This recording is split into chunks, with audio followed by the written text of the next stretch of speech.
Man, this OBS crap. Total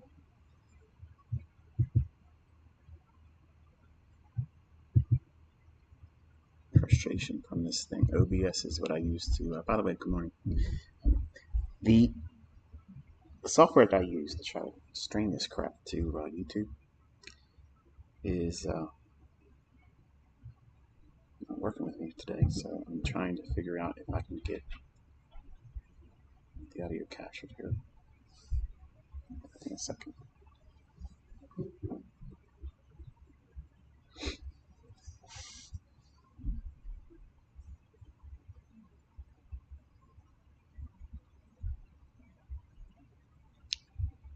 And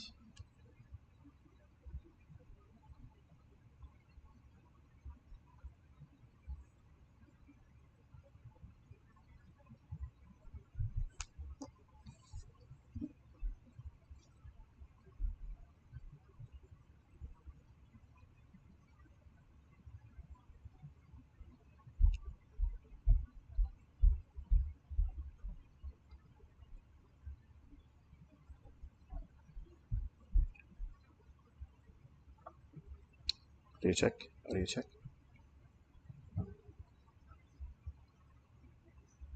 Okay. Now I can hear it. So anyway, good morning. Sorry for my delay here. It's technology for you.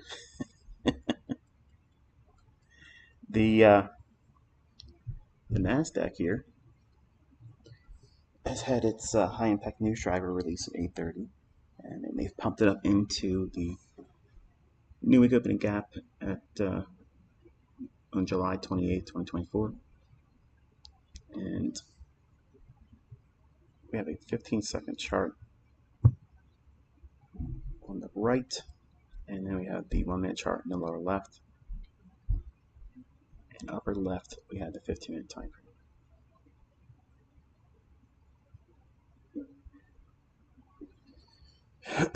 So I'm a little jerked out of gear because of my actually not opening up like I wanted it to. So give me a few minutes to get my bearings here. An old Navy term my grandpa used to use. My bearings.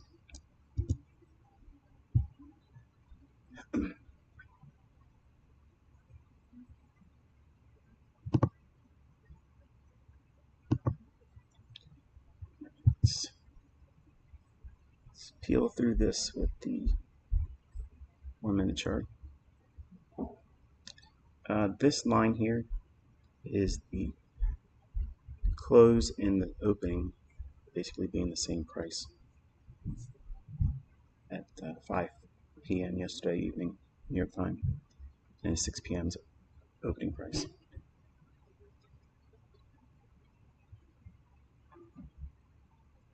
So if you recall yesterday, I was mentioning how if it was going to continue, it was going to trade up into a new opening gap here on July 28th. And if it continued higher than that, we had some daily short-term high and a volume imbalance that was further back in the year.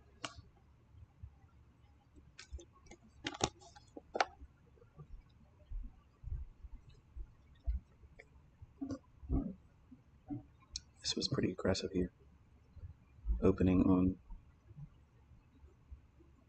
our high impact news driver at 8:30 and sending it up, and finally bumping that old new week opening gap on the 28th.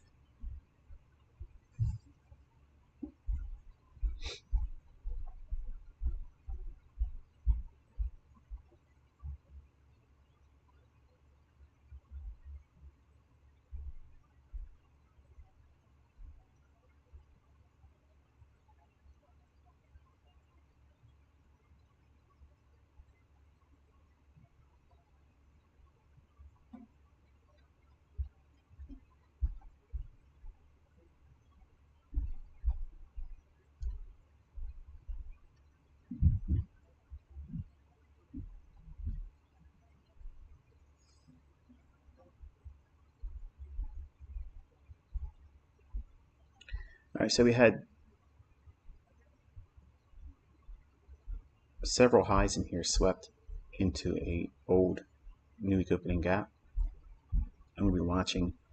Does I'm going to use this information here with that gap and maybe use a wick into this one between this candle's low and this candle's high.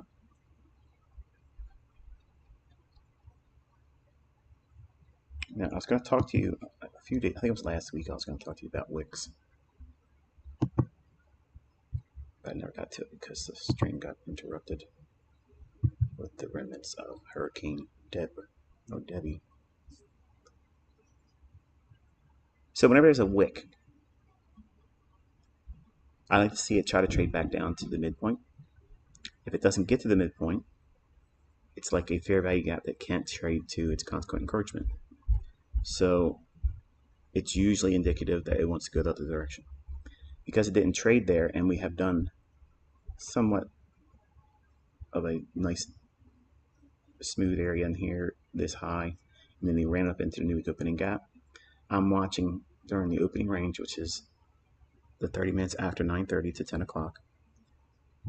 Do they want to send it up in here or into that? Because if there's two fair value gaps, this is the one you're watching, but you have to make an allowance for it to trade up into there. And if it does want to sell off, I want to see it try to trade down to here. I'm not trying to call the top. I'm not trying to pick the top. I'm not trying to force an opinion. I'm observing and seeing if it wants to provide that information to me.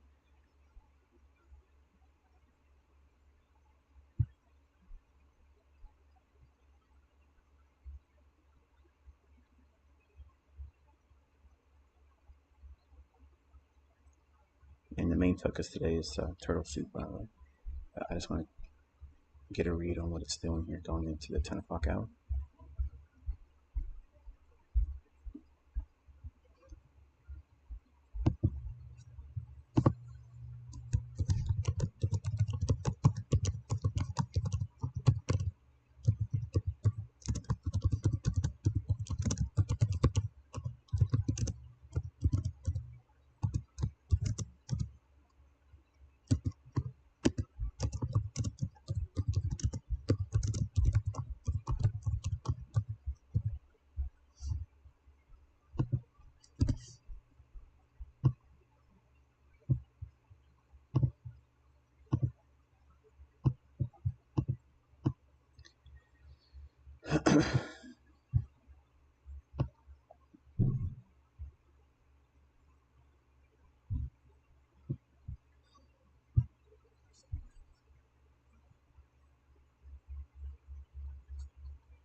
I hate to have to do all that kind of stuff. It gets on my nerves too, but all these people out there trying to be me to get engagements for ad revenue or whatever it is they do. Let's do this. To the fellow that says make the borders opaque, I want to see the borders. I want to see what the actual candlestick wicks are traded to. So if I don't use the borders, they won't really technically be accurate.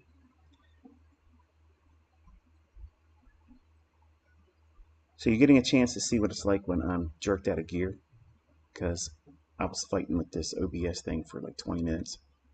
It wasn't syncing with the microphone. It wasn't giving me any audio connection at all. I had to keep restarting the system. And I don't know. They had an update, and I chose to use the update. And I always tell myself not to do that. And it wasn't working, so it took several times to do it. Now I'm a little pissed off, to be honest with you, because I come here later than I wanted to be. All right, so we swept down below the close and the opening price at 6 p.m. Since there's really no technical gap or difference between the two prices, I always just use a simple little line like that. Okay, and I treat it the same way. They can sweep through it, come back and revisit it. It's one single level. It's not a range or an inefficiency. It's just one single price level.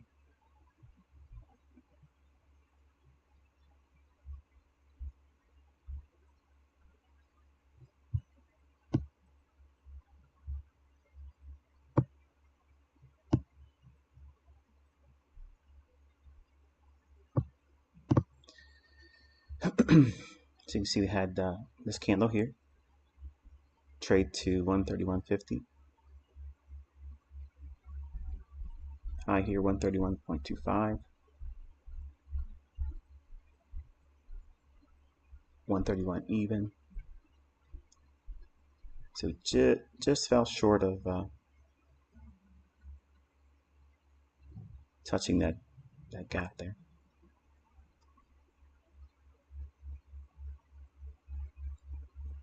I was talking about, I think it was yesterday or the previous session where I was referring to. Oh, yeah, it was yesterday. Yeah, it was yesterday when I was talking about the lowest barrier to entry. The easiest entry points are going to be the ones that you don't try to finesse too much.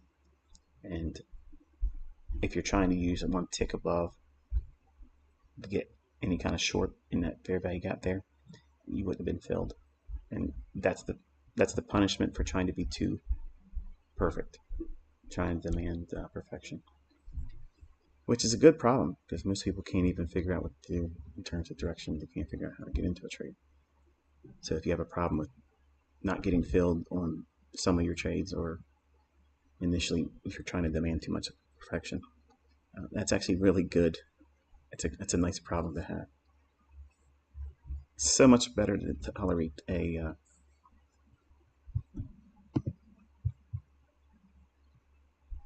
repeated phenomenon of you trying to do something that obviously is on the side. That means you're correct in where you think the market's going to go, versus not knowing what you're doing and always getting it wrong. So it's a little bit more palatable. It's easier to sleep at night knowing that you're on the right side generally. But I got people, sending me emails and reaching out to me through Telegram, and reaching out to me through TradingView, and reaching out to me through personal text messages, which is that annoys me. I told everybody I was going to change my phone number last year when I got to this year, and I haven't done it yet because I just haven't made my way to do it. But it's just too many people, they take it upon themselves to feel like they can text me like we're best friends. And I generally don't like that unless I reached out to you or gave you permission. So we traded down to the consequent encroachment of the wick as we were looking for. The only difference, and the notable thing is we didn't trade up into the gap. We got real close to it within a tick's distance within the delivery of price. Okay, so I want you to screenshot that and make special notation in your journal how this is what we were watching. We wanted to see if you could trade up into it. It did not trade into it, but the idea of trading down to the consequent encroachment of that wick, it was the draw that we saw price reach for. And now I want to see, do we keep a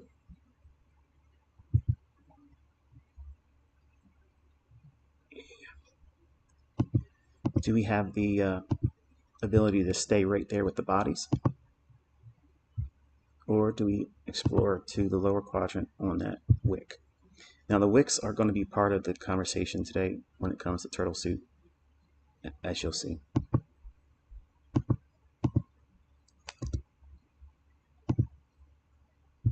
All right, so here's the opening price on that wick, all the way down. So we're looking at the actual news candle.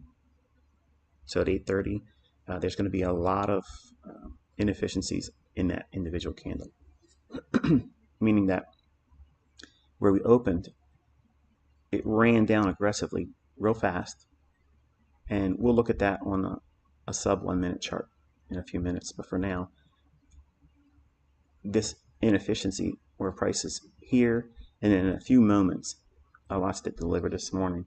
It was wild. It wicked real fast, went down there, and did not spend much time at all, and right back up into where we are here in the body, and did its business going into the close of that individual candle for 1 minute. Meaning that there is inefficiencies all through this range from the candles open to the low. And again, that'll make much more sense to you when I show you the less than 1 minute charts.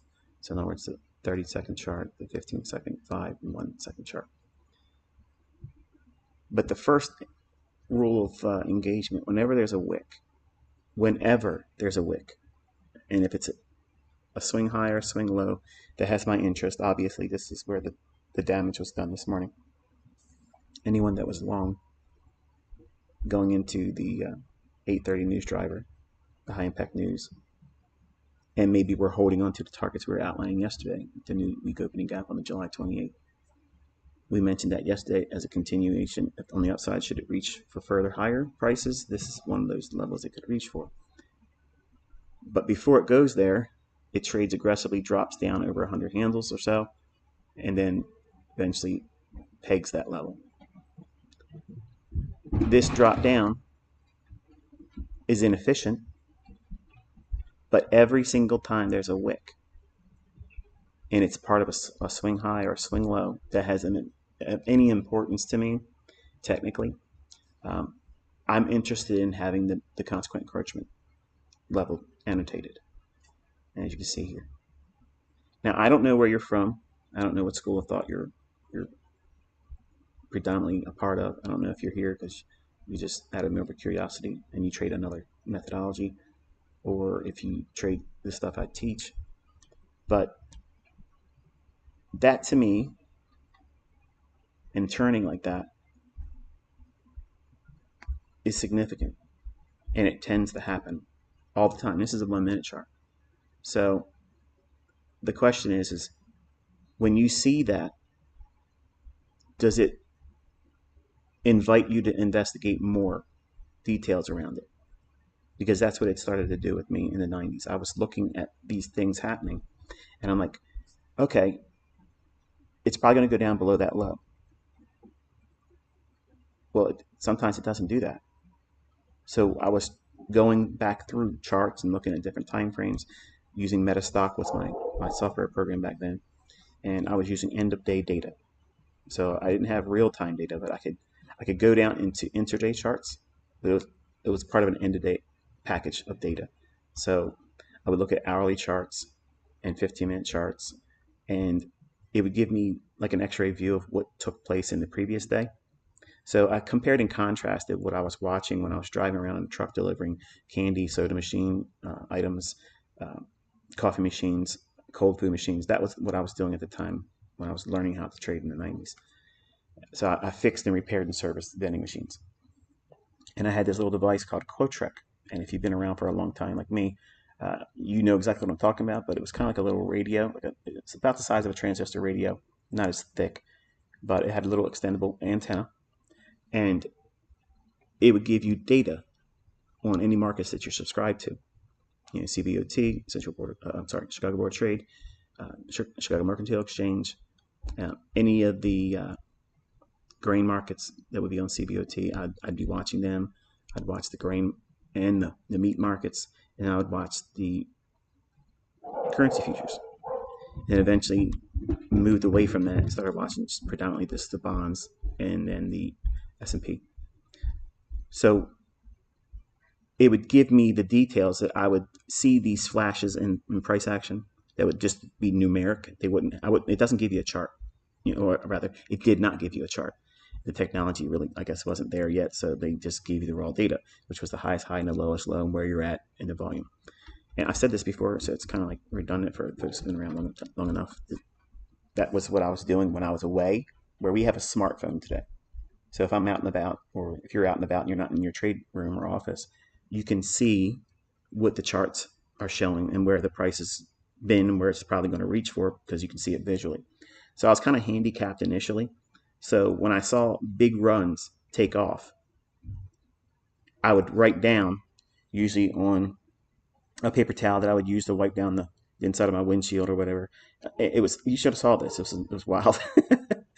I was not organized in the beginning because my job and keeping my job was the most important thing, but I was still trying to manage all this stuff and watch it real time, the closest thing I can be tapped into this. And when I would see price runs start taking off, and I'd think, okay, it's occurring right now at 10:49, okay, or 9:36, and I would write the time when I noticed it by the numeric run-in price. So in other words, when it started taking off, I didn't have any visual representation of that, except for I know I saw a price print numerically. I mean, in other words, it would say this price here, 19,048 in the quarter, and then it would fluctuate as it's moving here. So if I see these runs, I make a notation, or made a notation, and when I got home in the evening time, after working out, getting a shower, eating, and then the rest of the night, I'd be out in the charts constantly, pouring into it and trying to look for these types of things. What made that run like that? And I would see certain things, and sometimes, not all the time, sometimes there would be these long wicks. Now this is exaggerated because it's a high impact news driver. It goes without saying that PPI, CPI, FOMC, non-farm payroll, those types of reports or those types of data points that are released in the marketplace can create that formation of this type of move. When it creates this and it starts to rally up, I've never seen anybody, and I have over 2,000 books, I've never seen anybody make reference to anything about going back into the middle of this wick or break it up into quadrants and use it for the purposes of for reversal patterns or short-term trading or anticipating it returning back to it for the sake of a target. Okay, so it was exciting for me to see it, and as you watch this one pan out here, you know, from here to here, that was the observation.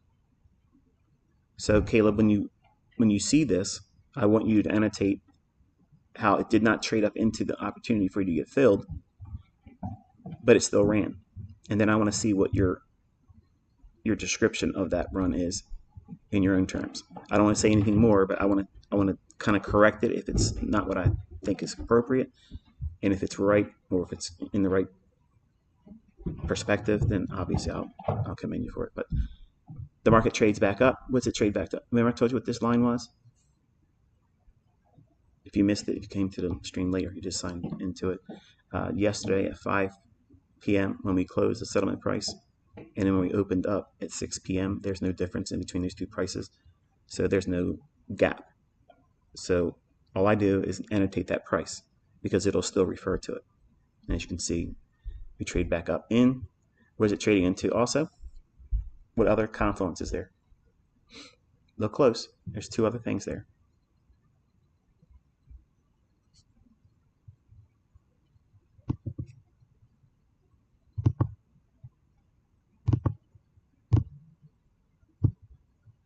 You have that gap, and then you have what I'm discussing here.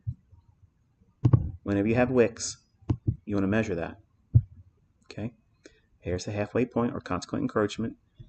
This wick is allowed to go through it. Why? Because you have a fair value gap. But then look at this one here. What's the high of that? You're going to look right over here. Look up in the upper left-hand corner. What's the high of that candle right there? 19,096.50. That's exactly the consequent encroachment level of that wick. You're going to tell me that that's buying and selling pressure?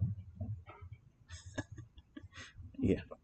So when you're looking for entry patterns, when you're looking for targets for limiting out on partials or terminus, here's your 3/4 level traded to. Now, because of this, I want to see it respect this up close candle. In other words, don't trade above it. It can come back and touch it again. It's better if it doesn't and leaves a little portion here. But I want to see it to explore now below this 830 news driver. That's what I like to see.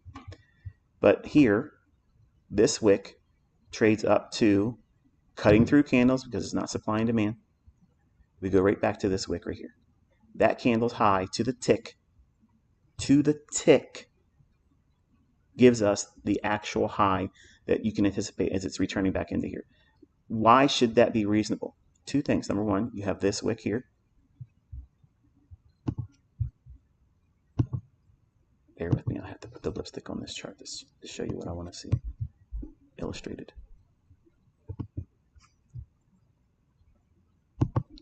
When I was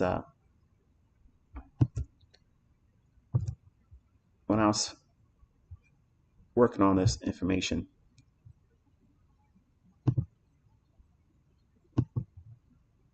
figuring it all out, codifying everything, and discovering a lot of things that really wasn't in my books. What did I just no. Didn't I just draw a line there? It's disappearing.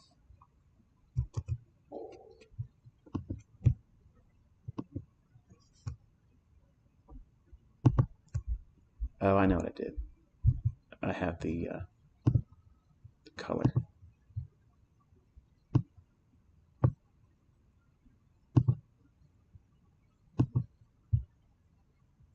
All right, so that's going to go on that candle there, and it needs to go to the 50 level.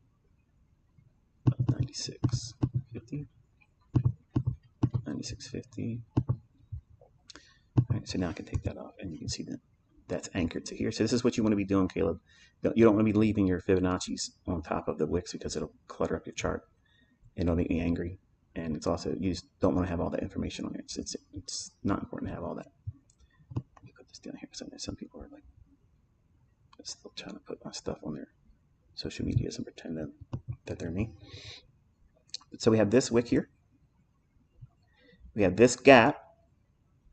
It trades up to there. And also, what's to the left of this candle?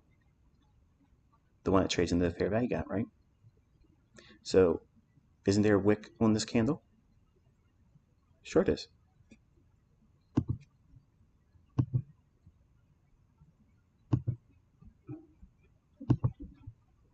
So we have this wick on this candle inside of this fair value gap and this wick here. So when price was trading off of this target we were looking for and it rebounded off that, came back up into the fair value gap, it's reasonable for it to go up to the fair value gap high, which is this candle's low. This price right there on that wick, it's a premium array because you're trading back up to it. You extend that through, it's part of the fair value gap, and then the next candle trades up and touches it. We do not want to see, this is important, we do not want to see, if it's going to be bearish, we don't want to see that consequent encouragement of that wick.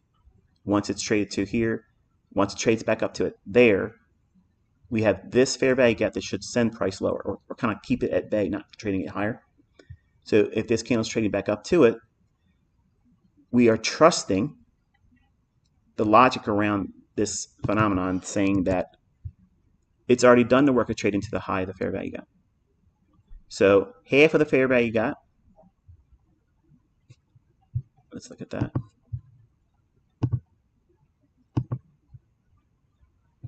You can see it in here. It doesn't trade there. Notice that on this candle? It does not trade there. Is that a good thing or is that a bad thing? Think about what I've taught you. In this mentorship, I taught you that PD arrays, very specific levels that we're looking for, if they fail to be printed to, if they can't even return back to them, and you have a directional bias in concert with that level you're studying, if it can't go there, that means it's decidedly weak. And when you're bearish, that's a signature you want to see. But because we have this area over here, and because I'm not trading support and resistance, the support and resistance fellows would have been like, okay, here's where we stopped. So let's draw that line out in time. Well, we went way past that. Just some random up closed candle and created a wick, something random. We don't know why it went there, right? Support and resistance folks don't have any idea why it did that, but you're learning it. It's this wick here. It trades up to it, completes and fulfills the role of buy-side delivery, which was inefficient on this candle. So the market has offered single pass to the downside, so this is sell-side delivery. That means price is going lower. Then it comes back up to re-deliver the inefficiency in this time of that one candle. What was it inefficient on? Delivery to the upside. So buy-side delivery. It offers it, stops to the tick, and then drops down. The next candle, if you're looking for support, if you're looking for swing highs and swing lows, you want to see it trade up into levels like this. It should hit that and stop. And also fail to trade to half of that fair value gap. That's a failure to get to consequent encouragement. We've already fulfilled 3 factors here.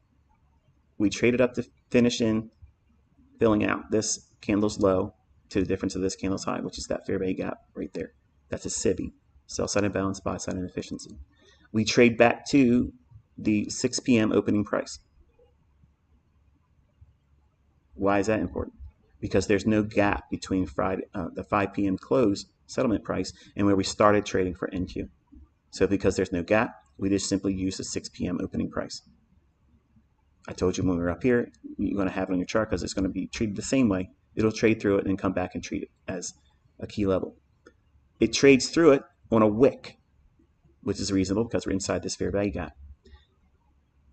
But this level here, when we trade it back up to it, notice that the bodies in the candles do not trade and close above that wick. Consequent encouragement. See that?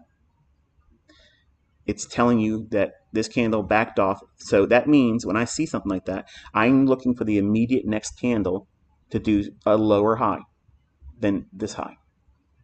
And I can frame everything on that fair value gap and where that consequent encouragement is on that wick, if it's there. You may not have a wick over here. Then you would just simply go into the details of simply using the 6 p.m. opening price, which is this dashed line, and the consequent encroachment of that fair value gap.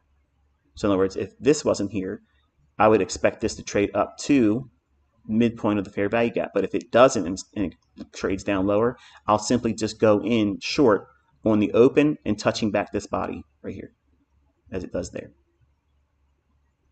So, and that could be easily done on a 15-second chart, a 30-second chart, a 5-second chart. You would see a little bit more detail in that difference between where we close on this 1 minute candle to where we open there. And I know some of you, because you're leaving comments saying that you don't have the ability to afford the real-time data. I got to be honest with you, at some degree, you're going to have to do that. If you're going to trade, you have to have the information. And I don't know how to say it any nicer than if you can't afford data and watching real-time price action, a lot of the things I'm teaching are going to just simply be outside your grasp, and you're going to have to use a higher time frame premise. And there's nothing wrong with that. It just means that you're going to have to defer these very small intraday price action moves. But all the things I'm teaching here, this could simply just be a daily chart. In other words, instead of 1 minute candlesticks and this representing the highest high, the lowest low, and where it started and ended trading for that 1 minute interval, these could represent a daily high, low, and open and close for the day. It's the same stuff. Don't think it only works on 1 minute charts or intraday charts. That's not it. These levels will be referred to on any and every time frame. If I was watching price over the NQ and we had the time frame set to 4-hour chart, price right now at 41.75 is the same price you'd see it on a 4-hour chart. Price is price. But if you're looking for details, for precision, you want to look for very sensitive timing so it gets you into a trade and or reduce the measure of risk. You're always going to have risk, but you can reduce the risk and manage it appropriately by having intraday charts, because you can see details in price action that otherwise you're not aware of. Okay, and that's kind of like why I was tapping into the memory of how it was for me when I was driving around in a Isuzu cargo truck, delivering candy, soda, cakes, and chips, and coffee products, and cold food and ice creams. I was looking at just simply data, and I had to later on go back in and remember my notations as I was driving. Sometimes I missed it, and I had to figure out, okay, well, I was in traffic. I'm trying to get around this guy or get around that part of town, and I couldn't look at the data, even though it's right in front of me, duct taped on my windshield. So it was like a hillbilly version of a ICT, right? I mean, you're all impressed with the NASA spread out of all my monitors and stuff I shared on YouTube. But back then, I didn't start like that. I had literally like this little transistor radio type thing physically duct taped to make sure it stayed in my view and it wouldn't fall and break. But I had to take the notations and say, okay, I don't know when it started taking that run because I wasn't watching it. I'm driving still, which isn't safe. I'm not recommending this at all for anybody. But I was the original, driver being distracted by a cell phone, because that was like the equivalent of a smartphone today back then. So I was more interested riding over the Key Bridge, watching those numbers than watching anything else. And look at the response rate off of that level there. See that? Isn't that nice? just that alone, that one single pass like this, that was enough to draw my interest into seeing what's going on there. Is it repeating?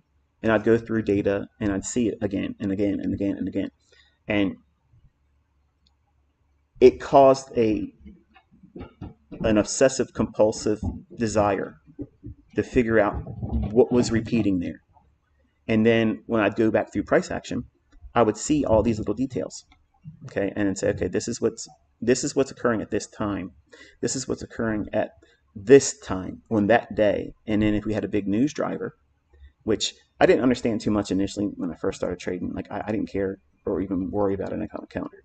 So when I was in there trying to trade, if there was ever a grain report that came out, or if I was trading crude oil and I didn't look at the inventory numbers that come out, like around 10:30 New York local time, in the market would create these moves, and I'd be like, whoa, where the hell that come from? Because I didn't have any understanding about an economic calendar. So I started way too soon with money, and I didn't know what I was doing. And back then, I was like a cowboy. I just gunslinging. It's all I wanted to do is be a part of it. Thinking, which is what I have taught against now, because I did that stuff. I tried to learn how to do it with real money, and it caused all kinds of problems, and it slowed my growth. But when we're looking for these wicks, okay, wicks are going to give you so much more detail if you are using them in the proper context. Okay, so I'm watching this as I'm talking. I'm looking at this little gap in here. Does it overtake it, come back down, trade as support, or is it respect it and then roll over and take out the relative equal lows it's formed here, and then explore the lows at 8:30? But if I'm looking for turns, okay, when I learned about swing highs and swing lows, we learned them as ring highs and ring lows. Okay, we didn't call them swing highs and swing lows, and the reason why is because you would simply print your charts out, or not print them out, but you would literally draw them out. And so back when I was learning how to trade, we had a service called Price Charts, and they would mail you one set of price charts for the week, and then you would take the opening price, the high, the low, and the close, and you would draw them physically on the chart because it would give you room. That's the way I learned how to do this stuff. And you have no idea the advantages of what you're learning and how fast you're learning it. Because 99% of you would have never stuck with it if it was like that. And to think of it and being described like that, you're probably thinking, there's no way. But everybody that's 30 years or more in trading, that's the way it was. Like that's the way it was. I mean, people, I watched my generation, we watched things become computerized.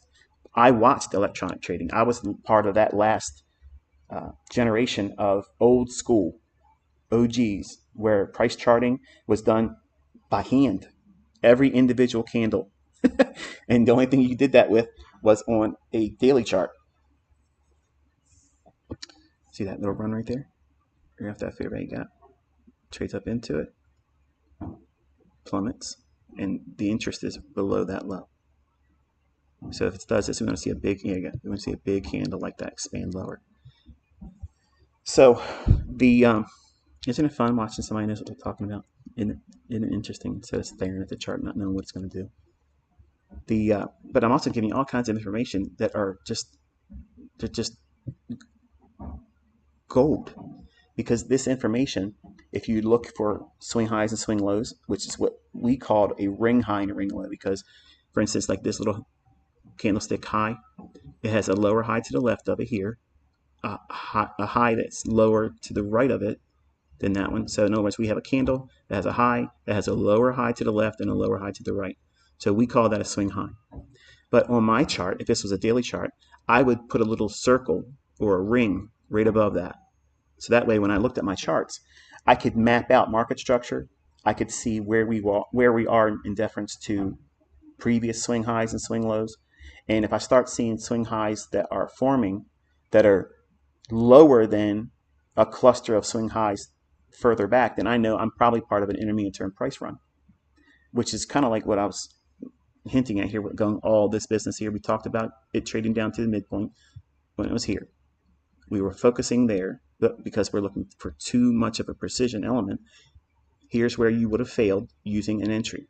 You would not have been filled, but the market runs with you. Okay, if you couldn't get in there, then you can use this. You see that? Okay, say you couldn't get in here, but then you have the market come back up and trade into this candlestick here. We don't want to see it trade above that candle. There was a gap here, but it trades all the way back up, but it does not take out the high. See that? Trades right back to what? Consequent encroachment, that wick I talked about at 8:30. This could be your entry. This could be your entry. Let me test your memory and see if you kept good notes. What is this candlestick providing you in terms of an entry mechanism? I talked about it yesterday. I talked about it a lot if you've been my student for a while. But this candle right here, what is this candle when it traded there like that? What is that referred to? I'll give you a second while I take a sip of my water. Institutional order flow entry drill. Very, very, very long-winded name, okay? And you're probably saying, why did you name it that? When I teach students how to trade inefficiencies in price action and fair value gaps, when you have a price run, okay, once it enters a significant and obvious sell-side program or sell program, and it's sell-side delivery, that means the market's simply just moving lower, okay? There's characteristics, there's identifications that I use, and sometimes when I'll say those, you'll hear me say, okay, sell-side delivery. You're thinking sell-side liquidity or sell stops. That's not what this is. Sell-side delivery is a sell program where the market is going through the motions of delivering lower prices, and it doesn't matter how many people's buying. It doesn't matter how many people are selling. It's this algorithmically spooling in a direction, and if it's sell-side delivery, it's going lower for the express purposes of delivering lower prices, and it matters not how much buying and selling pressure is there, okay? But when I teach and when I taught students using these inefficiencies, we outlined when we were up here that we first want to see a trade there, and then we talked about all the business in here, and then we talked about going, next target was the lower quadrant, which is there. This is not quarters theories, by the way. Quarters theories is a bunch of bullshit. So I'm going to say it and stop asking in the comment section. I'm sure there's some very nice people out there and they have their faith-based ideas around it, but it's absolute horseshit. So just know that that's my opinion. Please stop asking me about it. The low is the next target. Why? Because there's the liquidity resting below it. So that's sell-side liquidity. The motion from here to here, that run right there, that's sell-side delivery. This high down to this lower quadrant is sell-side delivery. It's delivering lower prices. And then the up close candle, I said we didn't want to see it go above that. In case you're wondering, here's the high.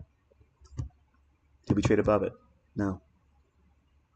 Okay, so having order block theory, having fair value gap theory, having market structure theory, having institutional order flow theory, real institutional order flow. Do you see any depth of market over here? Do you see any horizontal volume things that make it look like I'm technically advanced? No, you don't need that. All you need to know is where's the mark, okay? Who in the room is the mark? Who's the victim? Because if you can determine who the victim is in the room, you know who's about to fall, who's going to get something they ain't wanting. Okay? If you can't identify the victim in the room and something's about to go down, you're the mark. The same thing happens in the marketplace. If you can't determine the liquidity that's about to be absorbed, engaged, taken out, you're the liquidity. You're going to be used as the cannon fodder for someone else's trade like mine. Okay?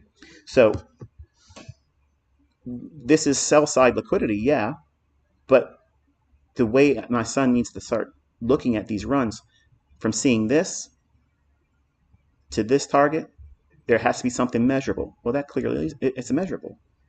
And you don't have to be in that trade there. There's lots of trades over my career where I could have got in at the highest tick but it wouldn't afford me the fill.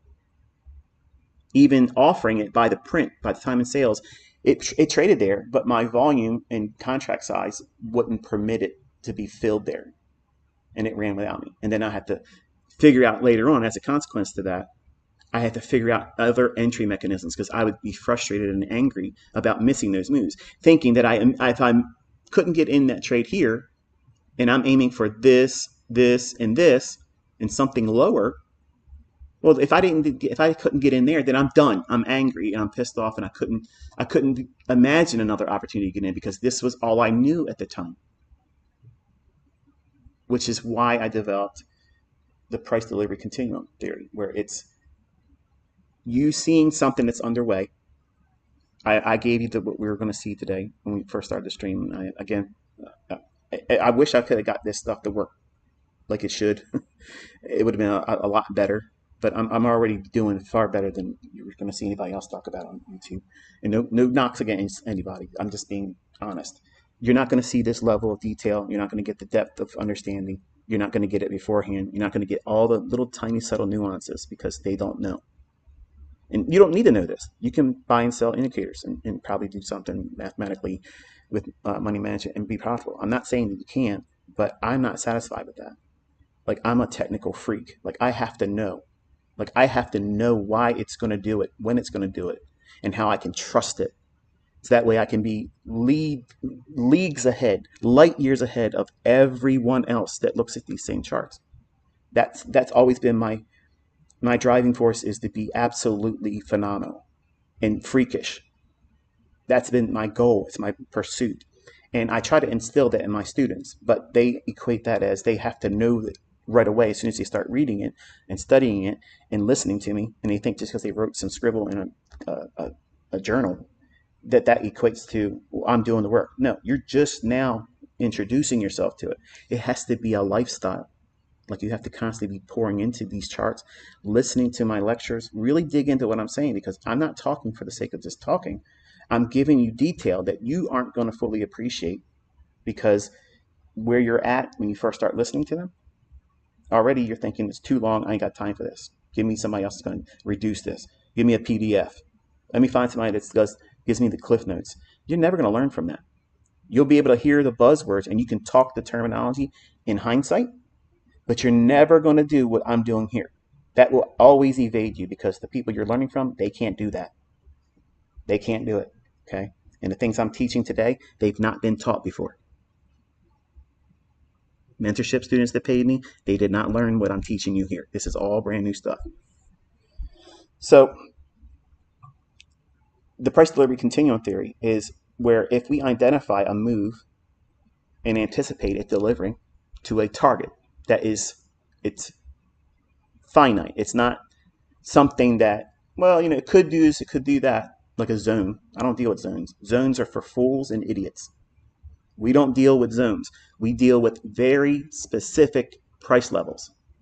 If I don't know the price that I'm wanting to see as a entry, a stop, or a partial or terminus target where the trade is completely closed in, if I don't know that specific price, I'm not getting in the trade.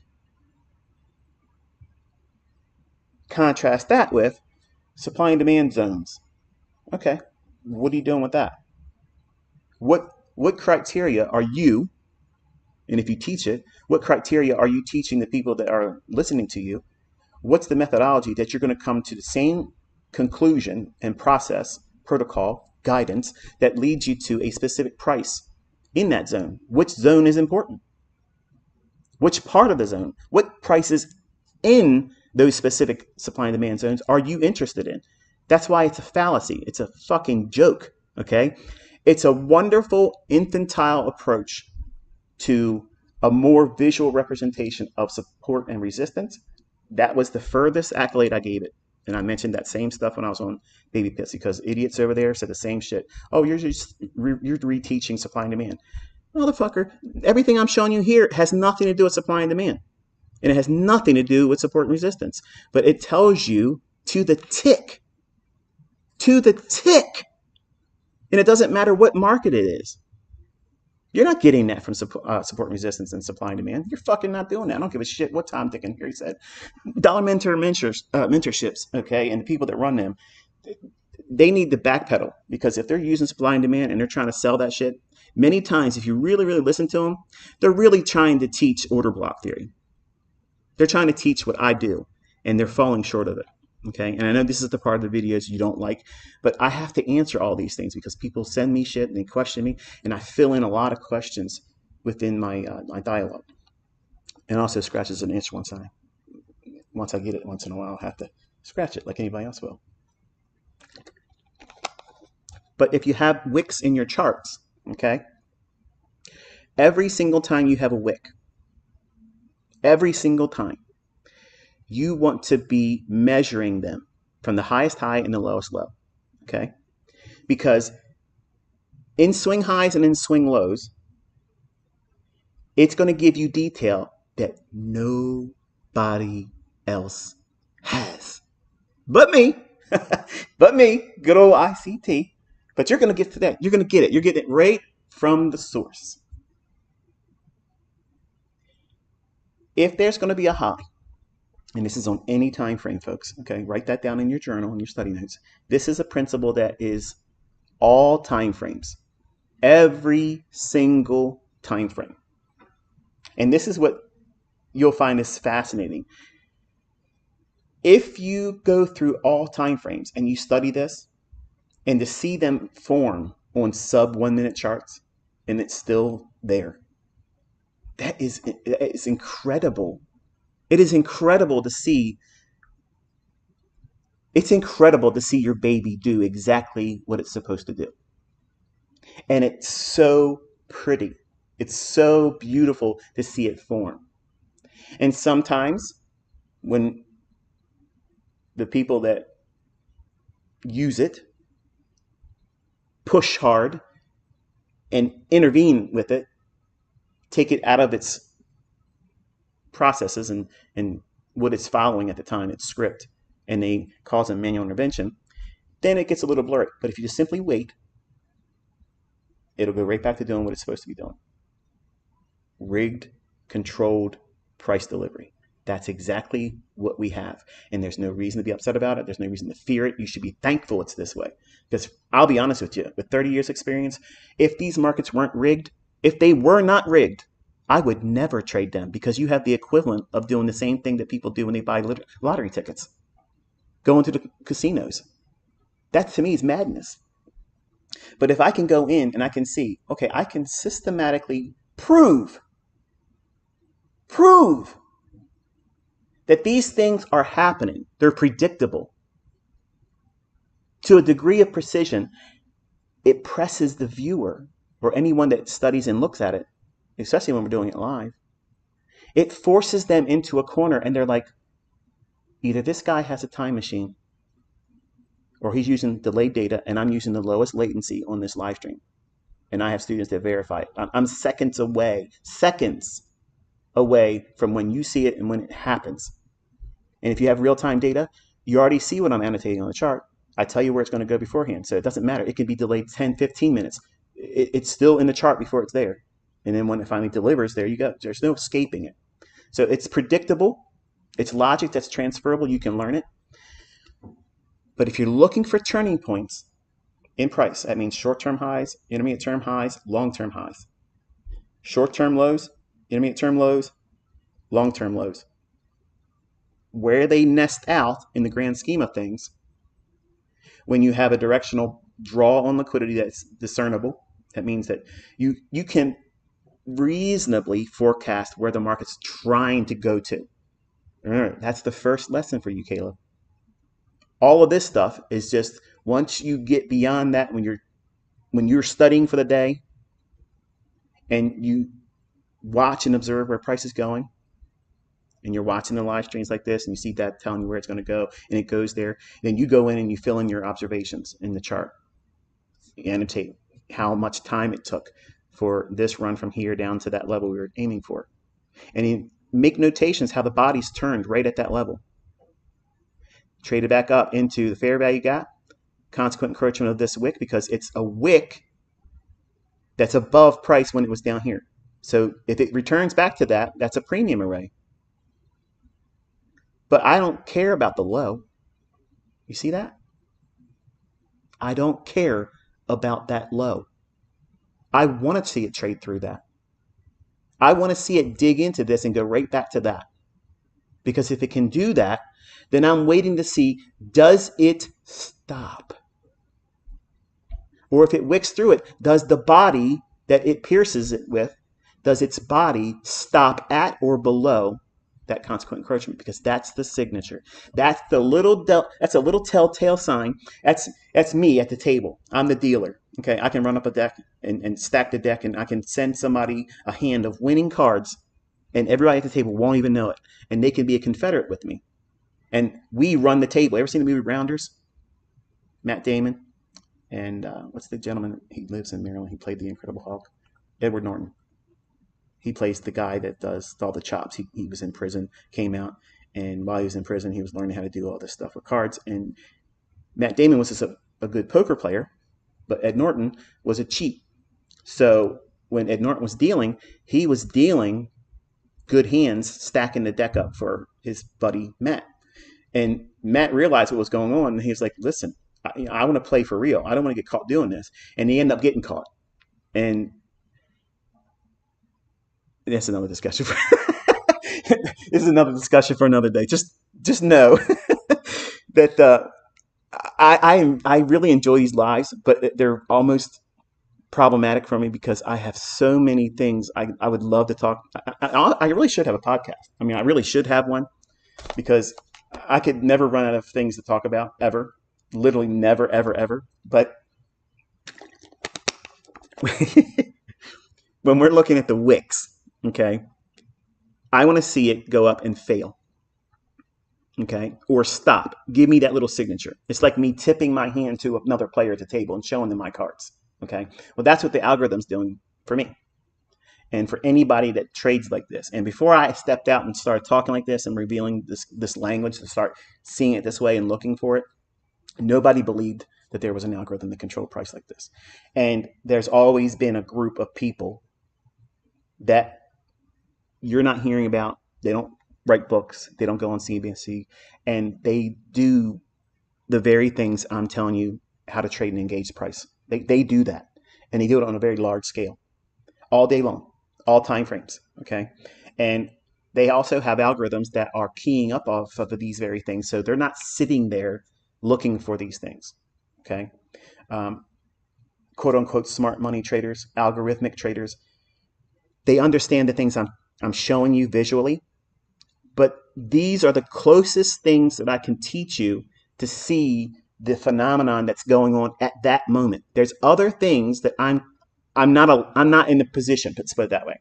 I'm not going to teach it. And I don't give a shit who comes to my house and says, I'm not gonna do shit. Okay? I'm not telling you shit. You want my technology? Fuck you. You can't have it. But you can have these things. You can have that. Tell me I can't? Well, I'll make more of me. Okay? So if you have these little hints, these little billboard signs flash and say, I am not going any higher, and here's proof to that you can trust. See, that's a real indicator. If you start applying things that are mathematically calculating old data for the purpose of overbought, oversold, divergence, trend following moving averages, ratios, Fibonacci ratios, if you're doing any of that stuff, listen to me, and I mean this sincerely. I know there's a lot of people that don't like me, that stand on that dumb shit. They sell courses, they sell software, they do all kinds of stuff, okay? Whether you believe them, whether you believe me or not, I'm just going to say this is the truth. Price literally doesn't give a fuck about any of that. It doesn't. It does not mean that that's what causes price to go up and down. Absolutely not. It doesn't do that. But what price does refer to is time. If it's the right time for price to move, it will move. If it's not right time, it ain't going to move. It'll just gyrate and fluctuate in a predetermined range that is mathematically calculated by the algorithm I'm only going to go this high. I'm only going to go this low for this amount of time. And then I'll go just a little bit of that highest high in the last range. And I'll go down below the lowest low in the last range. And I'll go right back in the middle of that range until it's time to start spooling. At session starts and session endings during the macro periods at 20-minute intervals at the top of every hour. All these things start to come together like a puzzle, okay? And when I was on Baby Pips, I was testing, laying out breadcrumbs and see, out of all the people that come here, I want to see who can pick it up, and not one person could. And then I did a mentorship. I'm going to see, can they jump and do these quantum leaps like I was getting these huge like downloads of understanding and seeing, wow, this, yeah, you can really see some of these things in not a lot of it, but you can see enough in price action where the concepts, the theology behind when price and why price should do anything, there's certain times when price doesn't hide it. And that was the fascinating thing for me, because I've known it for a long time, but it was me trying to find a way where I could talk about it. And I'm talking about these little things like this. That's not really what's going on in price, but visually it's occurring at the same time the algorithm's doing what it's doing that I can't talk about. And then that's the part that some of you get pissed off about. You're like, oh, well, you're hiding stuff. You're fucking right, I'm hiding something. You're right, I am. Absolutely, I am. You would too. You would too. You wouldn't even be teaching this part of it. You keep it to yourself. But I have an obligation. I have something I have to fulfill. And I have a bone to pick, really. So this is my way of doing it. And I have been successful in transferring this information with this language. It's resonated with a large number of people all around the world. And my daughter actually sent me something. I just want to toss it in there because I was kind of interested by it. Last night, or yesterday evening rather, right after the markets closed, I got a text message from my daughter, and she goes, do you see this person? Do you know this person? And she sent me like a profile of someone on Instagram. I'm not on Instagram, so she has to send me screenshots to see it because I don't know I can't access anybody's account. I'm not on Instagram. I'm not on Facebook. I'm not on Discord. I don't have anything to do with that stuff. So if anybody's using my name, it's not me. But she asked me, do you know this person? Because they had my logo in their profile, which a lot of people have that. It's like a brotherhood symbol. And I have students all around the world. They're getting it tattooed on them. Please don't do that. I don't know what you're thinking, but I get it. I understand what you're doing, but the Bible says, "Take no mark upon your skin," and that's exactly what that means. Don't do that very thing. I don't have a mark. I'm not forcing people to take a mark, and my logo certainly isn't the mark of the beast either. But there's individuals out there that take my logo and they put it in their profile and use it as their avatar. And the person she was asking me about, I said, well, I know of this person. They're a student of mine, but what spurred that on? She goes, well, I'm looking at the new Bachelor. Apparently there's a show called Bachelor something Bachelor. Okay. And because she's a single woman, she likes those kind of shows. And apparently the new Bachelor is a day trader. And Ellis, I don't know if that's the last name or if it's the first name, Ellis something. Well, anyway, she looked at his followers and who he was following, and he's actually following something or someone that's one of my students, and it's something lab, scalp lab, or scalping lab, or something to that effect. And they have my logo as their avatar, and they're on Instagram. And this new Bachelor on this TV show that does something around being a bachelor.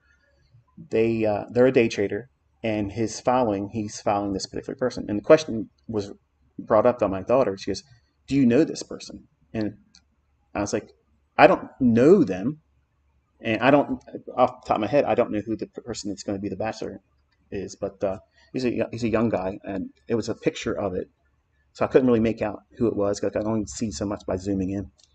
But if you know more about it, like especially if you're like in my private mentorship, if you know if you know anything about it, just send me a message about it because I'm intrigued by it because I've heard my name talked out of Andrew Tate's brother's mouth. Like I'm all over the place. I'm Mr. Worldwide, but I said that to my daughter last night. She was laughing, but it's funny. It's really funny to see how far this has reached out to like all these individuals around the world are familiar with me, and either with me or they are familiar with what I've introduced to the community because other people are using it and implementing it, and they have a following of their own, which is fine. I got no problem with that. I just don't like it when people try to pretend they know how to do certain things that I've never fully taught, and they try to sell mentorships, egging people on. That's that's fraud, okay? Because you don't know what I know. But if you've gone through mentorship, you know what I've taught in mentorship. But now that's for free on YouTube now too. So, but I digress. the I got to tell you, I love live streaming because it gives me an outlet. Okay, it really gives me an outlet, so I can say what's on my mind and when I want to say it. But unfortunately, it's hard to follow me if you're here just for studious purposes. So I understand, and I can appreciate your frustration if you're someone like that, but just know that I can't not be me. Okay. And people have asked me to change for years, and I'm not going to do it. I can do as much as I can to try to do what I want to do and still meet the expectations or whatever I have in mind to do. But I also have to be me, and no one's going to change that. And the way I deliver the information is the way I want to deliver it. And I have to be happy with the way I do it, or I won't do it at all. So it takes a great deal of filtering if you're here just for the nuggets, okay? And when it's live streamed like this, like it was on Twitter Spaces, it's the good stuff being tucked in. And sometimes that's intentional. Like today, it isn't intentional. It's just me being organic because I'm finally relaxing about the frustration I had with trying to get OBS to start streaming. It pissed me off. Like I was ready to throw this fucking laptop through the wall. Like I was getting angry. I was getting so mad. But it is what it is. But I want you to think about wicks, okay? And how every swing high and every swing low that has a wick, the information is useful if you start measuring them, finding out where the midpoint is of the wick, the highest high and the lowest low. And if we start doing that, we can start forecasting things in price action that would otherwise be it's unknown to other traders. Okay, and I'm going to introduce some of the principles today. It's meant for you to go into your charts and explore it, study it. It's a fascinating subject matter.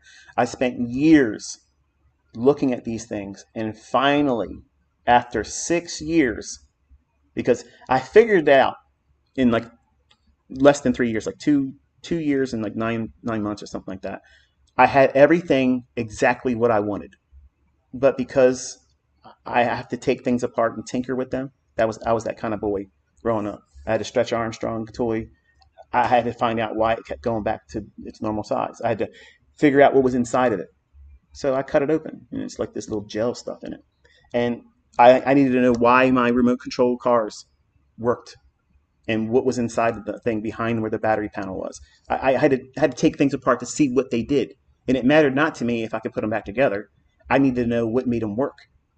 And from someone's perspective that doesn't appreciate that inquisitive nature in a human mind, they may see it, well, this kid's a brat, he's a destructive person. Look at him, he's breaking things up. But that was the fuel for me to be who I am today. Because everything that I get involved with, I have to understand why it does what it does and how it does it. And if I can't ascertain what that is, if I can't get a grasp on it, I'm not interested. It can't hold my attention. So I have a demand on anything that holds my attention that it has to do something for me to hold my attention, or I'm not interested.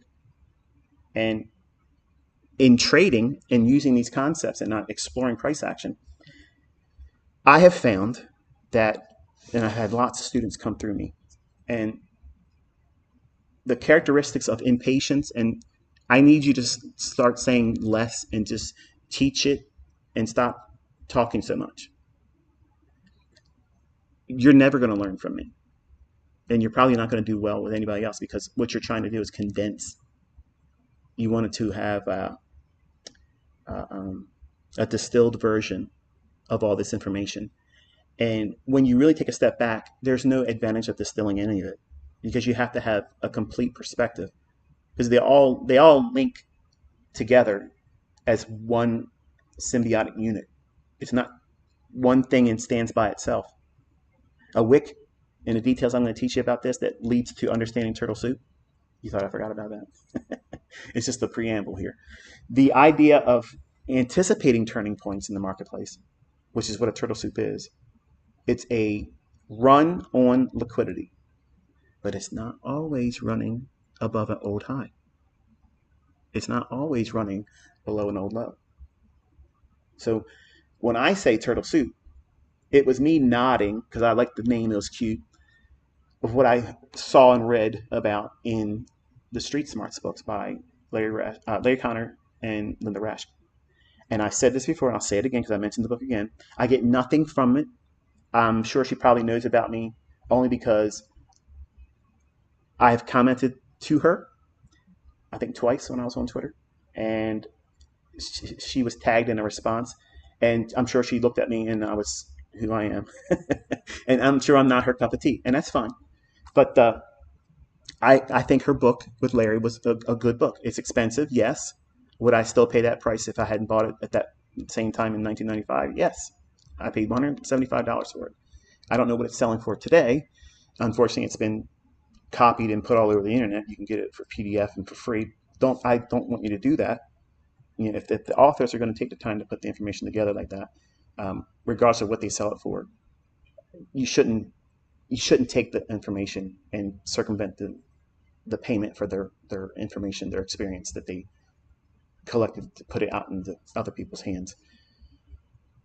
There's a lot of things in that book that I don't like, but it did help me understand stop runs.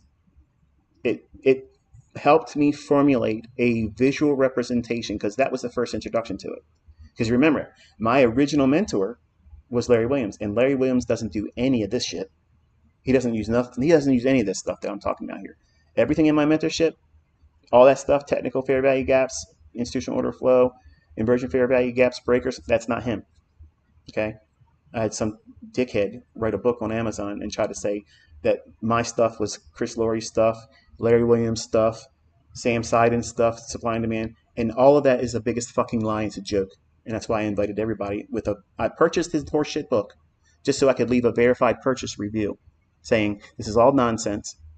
You can go to my YouTube channel and you can see everything that this fucking clown wrote about is my information. And none of these other people had anything to do with it. And you asked them directly. And that's why I went out and caused Chris Lorre to answer me publicly on Twitter. I said, listen, I'm tired of these people saying that I've copied you. We're going to court if you don't do this publicly, because I didn't take shit from you. Do you see your material in my concepts, in my lectures, in my teachings? Yes or no? And he handed it all. I said, listen, you got 30 fucking minutes. And I got the emails to prove all of it. You got 30 minutes to come out on Twitter and respond publicly. And he comes out and says, no. And he goes all this other extra bullshit trying to save face. But there's your answer, everybody. I don't teach Chris Lorre's bullshit. Okay? I don't teach Chris Lorre stuff. I made the mistake of giving him a nod and sending him people. And I found out through other people sending me emails saying he was talking shit about me. Listen, you bite the hand that fucking feeds you, that helps set you up, you can go fuck yourself, pal. I don't need anybody else to help me. I don't need that.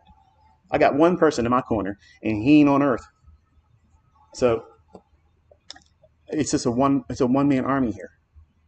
I don't need allies. I don't need people supporting me. I don't need worshipers. I don't need cult members. I don't need students. I don't need it. I don't need to do any of this stuff. I enjoy this stuff. I enjoy sharing it. And it just pisses me off when I see other people lie and they discredit me and say, oh, well, you didn't do this and you said this because somebody else's stuff is over here. It's horseshit. You got $5 million. I'm going to remind you all, $5 million. You come forward and you show where any of the stuff I'm teaching is found anywhere prior to me. And a lot of this shit was codified in 1996. Prior to that, it was conceptually being discovered. I was figuring out certain things, but I put it in a format where it is linked to me, 1996. And then all of a sudden you hear about stories about there's a market maker that was flying on an airplane and I met this guy. And then all of a sudden that's urban legend. But you're hearing it right from that person that guy's talking about. Hello. Think about it, folks. I've been around the block for a long, long time, multiple times. I've had more personalities online than you realize. Inner Circle Trader is just the longest one. Mm-hmm. A lot of big names have their hand in my cookie jar. Let's put it that way. My hand's not in theirs. So let's talk about the wicks, okay? I had fun, so let's get into the nitty-gritty with it. If we refer back to this one here, as I mentioned, if price is ever reaching up, okay, if price is ever below it and you have a reason to suspect that it may go up for the sake of retracement, for the sake of a long trade, and it is likely to continuously move higher, you have to contend with the information that's being presented inside of the wick, okay? Inside of that wick. What specific information? If you're below it, it's going to come up into that midpoint. The midpoint is consequent encroachment. Why is it not mean threshold? Because it is a gap. Gaps, midpoints are always consequential to its return back into that range of that gap. So consequent encroachment. It's encroaching on the mid part of that gap or inefficiency. So because when I look at a wick, I treat it as a gap. Even though it moves in one single candle, passing from the open of that candle down to the low, I don't care how long it takes doing it. That's not an important factor.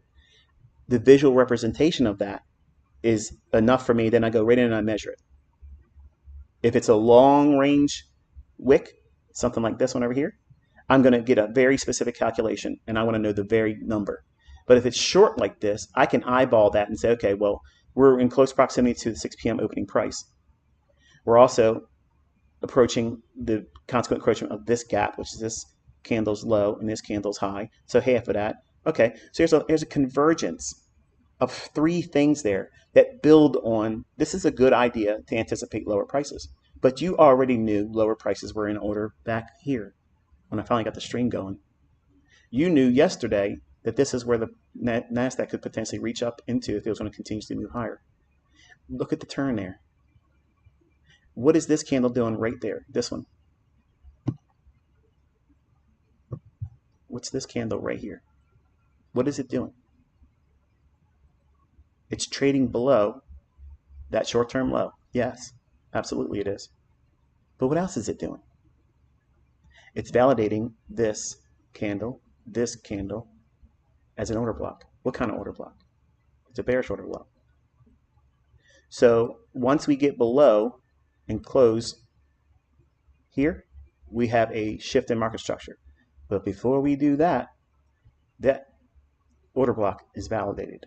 That's the change in the state of delivery. What does that mean? What does that mean when I say it's a change in the state of delivery? This candle opened and there was buy side delivery. That means the market's moving higher. It keeps booking and offering higher prices. That is buy side delivery. It's going up to go into that inefficiency I told you yesterday. That would be an upside objective if it continued moving higher. It's also taking out this high here, this high here, this high here, and the high formed at the 8:30 news driver and release that it created there. So it went up there and kept that gap in play. That old new week opening gap on July 28th of 2024. Some old reference point that everybody knows about these gaps, ICT, but nobody was doing this with them. Nobody was extending them in the future. It was filled. All right, that's done. Cast it out now. It's no longer valid. It's one and done, over. No, it's not. I've had so much fun over the years watching people literally talk about price action, and it's staring right at them every single day, every single week, for weeks at a time, and it's completely, they're oblivious to it. And they're taking trades that would otherwise be contrary to what that implies. Yeah, I'm going to go long. We broke out above here. So it's probably going to keep going because they're a momentum trader. And they don't know this information. They don't have this information that you were given yesterday. Do you see a repeating phenomenon?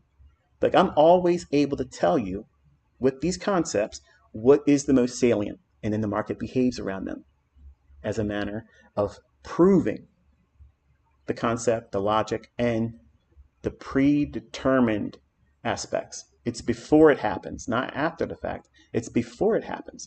Because if these things don't have a logic that I'm able to tap into, and it never is deviating or changing or morphing into something else, that means I'm confident. That means I'm, to a lot of people's perspective, I'm arrogant and conceited and narcissistic, okay? Because I'm absolutely confident that this is going to continuously keep working. That's why when I talk, I don't sound like I'm second guessing myself. I speak with authority. That's why that tone is always there, because it's mine. It's mine, okay? And I'm sharing something that you wouldn't otherwise know about. But if we look at these elements and you introduce the idea of swing points, if you're trying to capture a reversal pattern, okay, there's two forms of reversal I want you to think about, okay? There are reversals for the sake of changing a buy or sell program into an opposing buy or sell. Meaning this, we have the market's been going higher prior to 8:30. We've had this, all this consolidation overnight, all this meandering around. We had the stop hunt, rally up, and then go to where we were talking about yesterday. All of this is higher than where we were trading yesterday at the beginning of the stream, 9:15 or so yesterday, Eastern time. So it's been going higher. And it went to some random level that was given to you in advance yesterday. And then it behaves like this, breaks down. So we've been a part of a buy program. It's been going higher. We had to wait for the news driver this morning, and then it continued going into the upper, higher premium levels that we talked about yesterday. Towards the end of the stream, I gave you, okay, what do we do with it now, where it's at? And I walked you through certain aspects of where the price could go if it's going to remain going bullish. Here we have it. It trades up to it here, and then it folds and drops. Now, if I didn't teach the new week opening gap, if you didn't know anything about this concept, okay, this run above this high, for a majority of you, you wouldn't expect that type of reaction, going there and then breaking down. You wouldn't expect it. If I wouldn't have taught fair value gaps, you would have never even looked at this area here as a point of interest for you to study it, using it as a point of entry going short. If I wouldn't have taught breakers, which is what this is, high, low, higher high, that takes out liquidity. But notice it's taking out liquidity, and then it's going somewhere specific. It's not just going above. It's not, oh, this is an engulfing candle. It's a FU candle. That's an institutional candle. It is not an institutional candle. This is an order block. These two candles here, but it's that opening price. That is the change in the state of delivery. So when I say it's a change in the state of delivery, Caleb, I'm telling you that what was in play prior to those candles formation? Where was the market going? Up. So that means the market was in buy-side delivery. Suspend your disbelief for a moment, okay? Just give me the moment to speak in these terms. If you're one of those individuals that are in the audience listening and you think there's no algorithm. Bro, I work at so-and-so investment bank. There's no fucking algorithm. Okay, come out here and do this, what I'm doing, and I'll walk circles around your ass. You can use all the bullshit that Goldman Sachs and all the fucking Citi, all the shit that you use. You come out here live stream, and I'll tell you every fucking 1 minute candle, and I will call it all day long, and I'll run circles around your ass. The invitation is open. It's open. If you want to come out here and get on Blast Street, come out here and get on Blast Street, because I will make your shit look like Mickey Mouse romper room nonsense. Okay. The change in the state of delivery in this instance is we moved from buy-side delivery. That means it's being offered higher prices, not because of buying pressure, not because of an absence of selling pressure. Okay? It's algorithmically delivering to a fucking level I gave you yesterday. How's that possible? How is that possible if the markets are random? If it's not rigged, I couldn't do this stuff. I couldn't sit here on a live stream with the lowest latency and point out certain things in price action, and they deliver over and over and over again.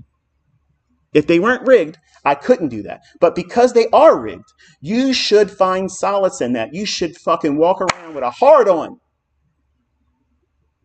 You should be thankful that it's like this, because it's something that's going to repeat. And it's going to give you a happy ending every fucking time you use it, because it's there for you to take it. It's there for you to take it. But prior to me revealing it, it's an unknown. It's something I had fun with. They're my toys.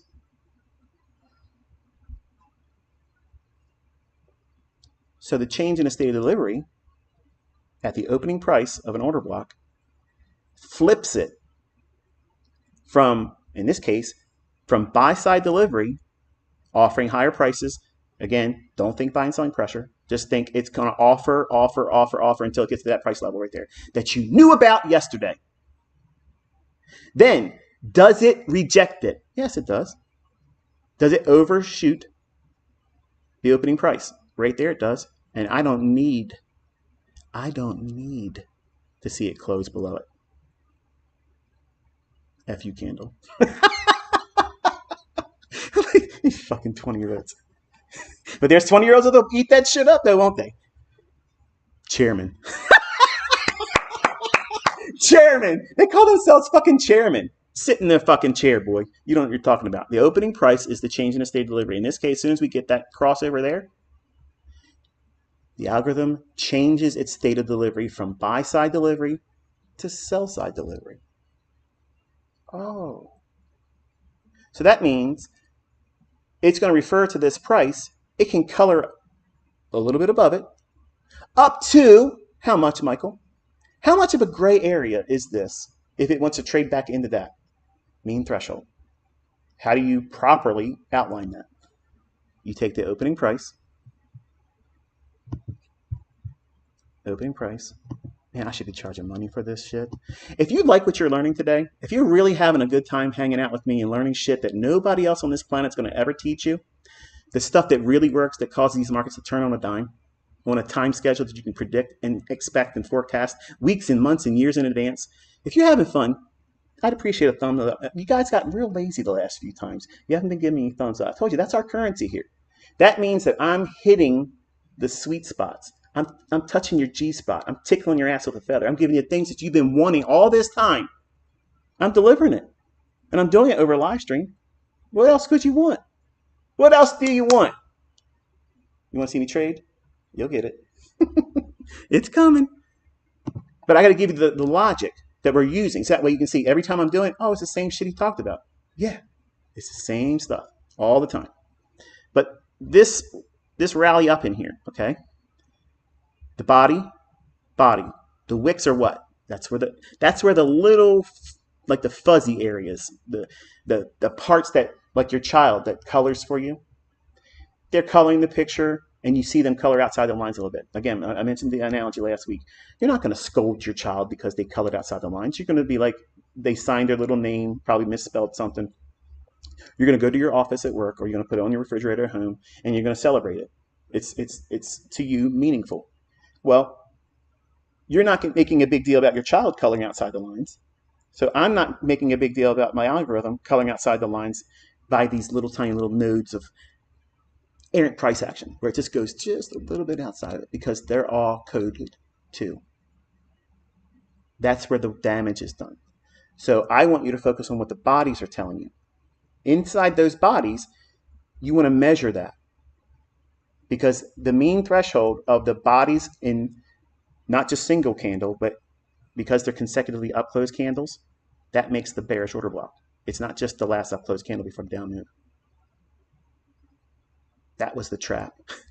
I knew people would go out there and start using it and start pretending like they didn't learn it from me. Oh, it's Wyckoff. Oh, it's supply and demand. Bullshit.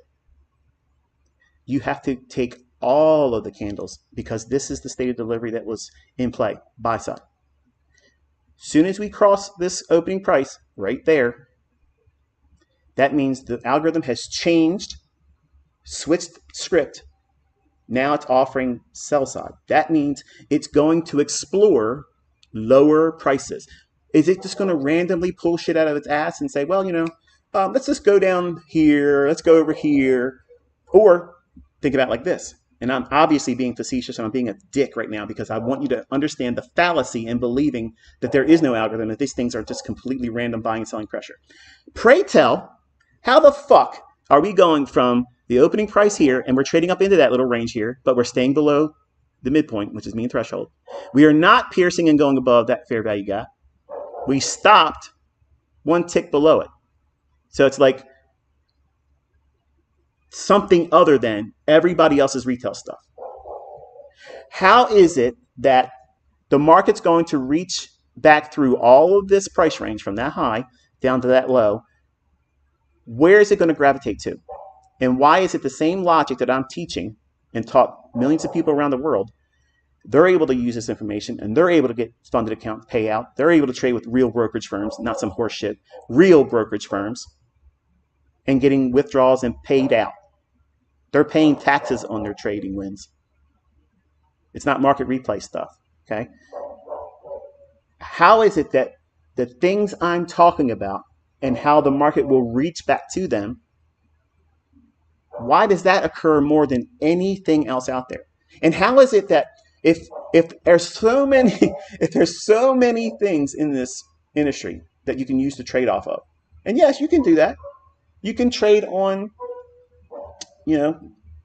anything. Weather, like I made fun of yesterday, the lunar cycles and whatnot, the planetary alignment, all that stuff is nonsense. That doesn't make the market go up or down. It doesn't do that. So if there are all these different principles and disciplines of trading, how is it that the market agrees to use the theology around Elliott wave one particular day, or harmonic patterns this day, or Dow theory this day, or supply and demand this day, or Wyckoff this day? Because they all do not agree, folks. Study them. I have. I listened to all that horse shit in my first 3 years. And every bit of it is dog shit. It's dog shit. It's all dog squeeze. It absolutely has no bearing on what price is going to do. But it feels good having your faith placed in something, so therefore it gives that team mentality. And that's why everybody that's outside of my community, when I teach this stuff, regardless of how precise it is, regardless of how many people are making money with it, regardless of how many people have proven it works, not in my own hands, that's not enough. Everybody else that has done it and used it and make money with it. You have a huge, daunting task of proving it doesn't work when you have such an army of witnesses proving that it does work. But everybody outside our community takes shots at me because I'm an equal opportunity prick. I'm going to piss in the cornflakes of everybody else's stuff because it all doesn't work. Because they think it works. That's not enough. You can't sit out here and every single candle use your theology and explain why it's going to do it. And you can't call your shit beforehand and map it out all day long on a 1 minute chart. You can't do it. You'll have a hit and miss type thing. Once in a while it'll happen, but you'll champion that like a pony. Here's my pony show. Look at this. Here's my one trick pony win today. But it's altogether something when you're out here over live price action, not market replay, not hindsight shit. You have to be able to draw the analogies from something you have seen work for decades, that you had a hand in, that you authored. You getting what I'm putting down? You getting it? Are you getting it? There's nothing like this because everything else is external to the market. I am the market. This is the actual source code. This is the stuff that goes on every day. And when they put their hands in there, and you start monkeying around with it, you have to take a step back, wait for it to go back into doing its normal following its scripts. But we can identify when a script is changed. Remember that little scene in the movie The Matrix? They're inside the building, and they're inside the Matrix, if you will. And Neo sees that little black cat. He walks out in the opening of the doorway, and all of a sudden he sees it again, and he says, "Oh, that's weird. I'm having like a deja vu moment." And because they all realize that he noticed something. And true, yes, it's a movie, but the analogy is the same. They said, "What did you see?" And he goes, "Well, I saw a cat, and then I saw it again." He goes, "Oh, they just made a change. They just made a change." That's what this is doing. Okay? Watch what's happening. The market trades up to a level you were told to anticipate yesterday as an upside objective. The fact that it draws to it is one part, but does it draw to it after creating relative equal highs? Failing to hit it on the 8:30 news driver, because I would have preferred, and while, truth be told, while watching it, I anticipated that to hit that. And I was surprised that it didn't. But all it did was stay inside the range right here. So they left that high intact there, traded just a little bit above that one there, and right in here. So what are they doing? What are they doing as a helping hand to the retail trader? Well, they're giving them what they're looking for, right? They're giving them resistance. So what are they going to do? They're going to try to sell short right at this level, or maybe just a little bit above once it starts moving in their favor, because now they're convinced it's going to go lower. So where are they going to put their stop loss? Oh, that's easy. Right above where the book's telling, right above these highs. And if it's not a good enough point to do that, the ones that are real prudent, they don't want to get stopped out, because hey, they know enough about support and resistance that sometimes it goes just a little bit above it. So they're going to be really smart and put their stop loss right above that high there. Okay. Well, the algorithm knows that, because those highs and lows are formed by it, not the buying and selling pressure. But it also knows the fucking shit that I gave you yesterday, which is the logic. It's going to go up to some random bullshit level found in another retail idea. Nope. New week opening gap right there. Bang. Then it overlaps it, changes the state of delivery from buy side to sell side. That means every premium array, everything that could be used as an ICT trader, smart money concepts that are used for shorts, anything that would prevent price from going any higher, that's what your eyeball starts looking for. Okay? But you go through the range. This is where we made the high. This is where we changed the state of delivery. And now we're in a move that is in sell side delivery. That means you're in a sell program, folks. That means the market's going lower for the express purposes of repricing to any inefficiency. That means a fair value gap, buy side imbalance, sell side inefficiency, sell side imbalance, sell side inefficiency, or wick, consequent encroachment. Ooh, that is so good, ICT. It's starting to make sense to me. Good. From that high to that low, we can go back through and see everything over here and down into that wick. Where's the pertinent, useful information? Now think about this. Think. Because Wyckoff doesn't do this. Supply and demand doesn't do this. Elliott Wave has no fucking idea. He's still waiting for a wave. He's sitting out there on his surfboard waiting. The big Kahuna ICT is out here calling it live, riding the big wave. Calling every little tiny little tube. Going through it. You can see me out there. See it? See the sun glistening off the crest of the wave? You see that? Look at that. I'm not even getting a sun fucking burn. It's beautiful. No sunblock necessary. I'm bringing the fucking heat. This guy's a character. So the high to that low, you go back through all of the price movement here. Okay, and what you're looking for is anything that was offered as a discount array when it was going up to that high, it will reverse its role. That's how I know which PD array to use as an inversion level. Okay, if we are looking for in here, let's say it like this. See how we have a gap here, and we have a gap here, and we also have this down close candle. So we have a gap inside of the range of an order block. You have to look at that and think, okay, that's something that we can use as a buy, and we see it there, and it was valid there until we get to this high and over here. So this has been used there as a buy. So extending it further over here, what can we anticipate it acting as? Some form of resistance, an inversion. Okay, so as order blocks, they can invert, they can reverse their role, their characteristics can change. Just like these candles here are showing you that little glitch in the matrix, that deja vu moment where Neo said, "I saw a cat. I feel like I saw that same cat do the same thing." And the other members, like Trinity and Morpheus and whoever else, the people, I don't remember their names, they were like, "Oh no, there's a change. We got to go," because they know that the agents were in there making changes, and they found them basically. Okay, well, what you're doing is you're looking for these little changes in the algorithm. When price changes its routine, they're never, ever, ever going to be able to change this, folks. I don't know how to say it any plainer than that. Okay, what they can do. Let me make some devil's advocates. These little. Okay, this is what could happen, but it still doesn't change it. It just means that you might take a trade with this information, and then they run that high one more time. Boom.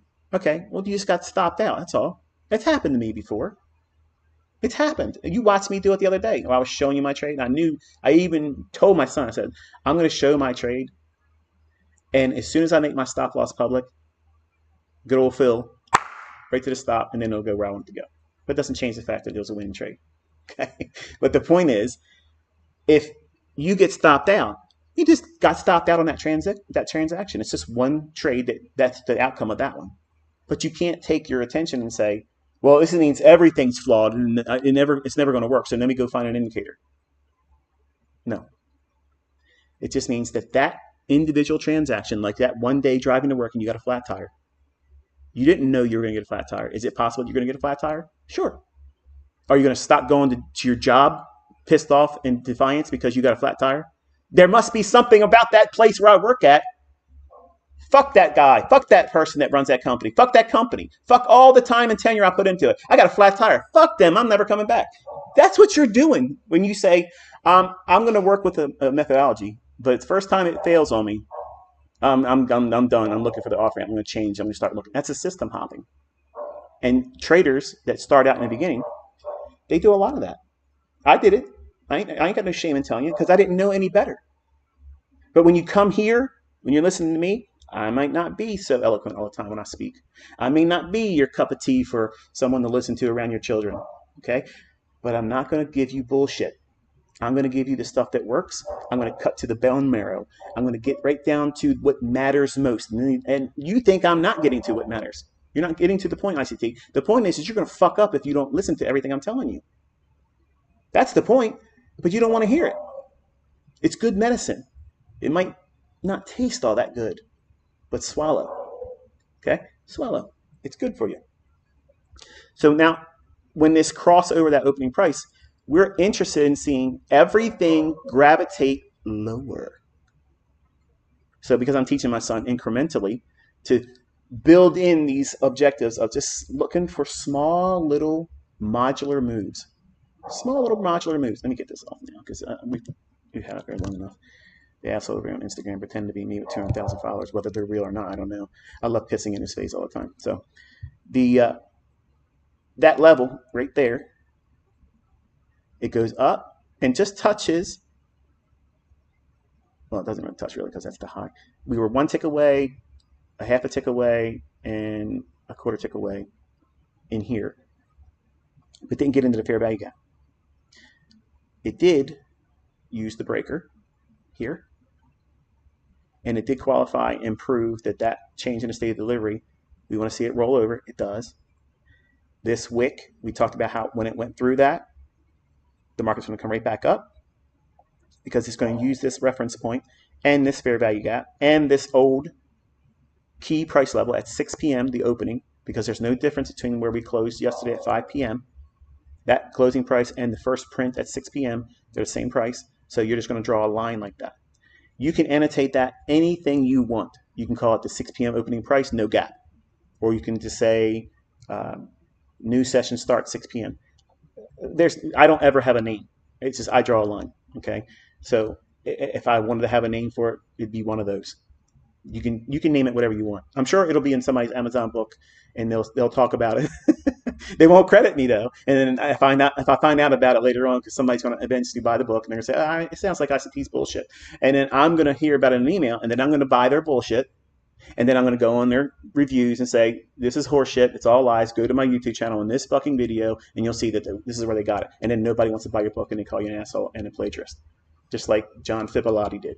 So if we see that the market, it does in fact go down to our intermediate term price level, which is what? The first target below all the bodies. See all these candlesticks right here? So ignore this wick for a moment. Okay, see all that? All this range? Ignore that for a moment, okay? And say price only looked like it did with the bodies and not the wicks underneath them. So the market dropped down here, all these bodies, and then we started going up. I want to target something below those bodies. So what PD array do I have below them? Well, if I use this closing price here, that's a rejection block. You can use that. And I taught my students this. That's a level to aim for as a partial and see if we can get to it. And then hold on to it and see if it can go down and continuously move. But I didn't introduce every aspect about wicks. They're learning it right alongside of you right now today on August 14th, 2024 on live stream on my YouTube channel. You're getting it the same way at the same time. This wick, its consequent encroachment, is below the rejection block. So it goes without saying, if I anticipate the price run from here and in here going down to this level, we have to gauge whether or not does it have the ability to trade below it. We only do so for the wick. But remember I was telling you, watch and see, does the bodies confirm that level? It did, right? And then what does it do? It returns back to an old area of inefficiency and that old 6 p.m. opening price. These are all old friends, folks. How many times have I talked about those key points? They're not a zone, some ambiguous. What do I pick as a price in a zone, a supply and demand zone? If the range that creates that supply and demand zone is 15 to 20 handles, or 12 handles, or 8 handles, which one of those levels are important to you as a trader? Which one are you going to use? How are you going to use it for the purposes of managing with a stop loss? See, that's why it's nonsensical. Now, I'm not saying some people can't say, well, if it's a demand zone, just use the highest level. Okay, well, that sounds pretty good. And then use a stop below it plus the range of the supply and demand zone, or some percentage of it, 1/4% of it, or 0.5% of it as a stop. Okay, that's a pretty good methodology. There's nothing wrong with that. But that ain't good enough for me. Like I want to know. I want to know that I can put a stop loss on this son of a bitch, and I'm going to be in there, and it's going to take a real move. They're going to have to really come at me to take me out, not just static price action, just normal volatility that is, oh, it stops me out. Like yesterday when I was live streaming, or was it Monday? I can't remember which one it was, but I showed my trade, and it went right up after I said it's probably going to go up there and knock it out and fill with repricing and send it down to where I was aiming for. It was like a go fuck you ICT in front of everybody. But that's all right. That's okay. I still beat his ass. And I'm going to beat you again tonight and tomorrow and next fucking week. It's going to be the same thing. It's fun. I'm having fun with it. It's sport. But it takes a real move, not just static randomness. Because if these things hold logic that's valid, then they will work more times than they fail. Not just 60% of the time, okay, but the majority of the time. The majority of them.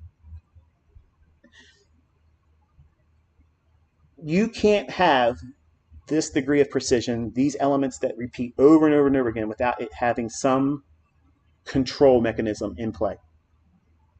It's only being allowed to do certain things. And it is a facade. It is nonsense to try to make an argument that the random buying and selling participants of buyers and sellers, traders, at these price points that we can see in advance. We can see this in advance. And then it books price this way. And it supports the underlying narrative that, okay, yeah, we moved from here down to there. The body supported it, said, okay, we're not closing below it, so it's rallying up. Did we take out the low? No. Did we go to the lower quadrant of that wick? No. They're still in play then. So if it's going up here, why is it going up? It's going back up to an order inefficiency, and it's reverting back to where the day started. The first print at 6 p.m. last night, New York local time. It crosses that again. I believe it would have done that even if that fair value gap wasn't there, and even if this wick wasn't there. That's something I would have expected. Regardless of anything else needing to be there, that's something I would expect, because from here going up higher, we don't have a gap here. We don't have a fair value gap there. We don't have a fair value gap there, but we have it there. So let's say that this wick here touched this candlestick's low. So there's no fair value gap that's shaded in pink. Okay. And let's say that wick didn't exist. Say the candlestick stopped up here. So the only information I would have is it's going up just to touch that 6 p.m. price again. And maybe bump, if this was the candle's body, this is your order block. So it might want to come back up and bump that again. But because we have the fair value gap and the 6 p.m. opening price, and we have this consequent encroachment, see how there's several layered things there. So right away, you know that it's reasonable to see it gravitate back to this, because that's the first real thing. That's a real level. If there's ever a question of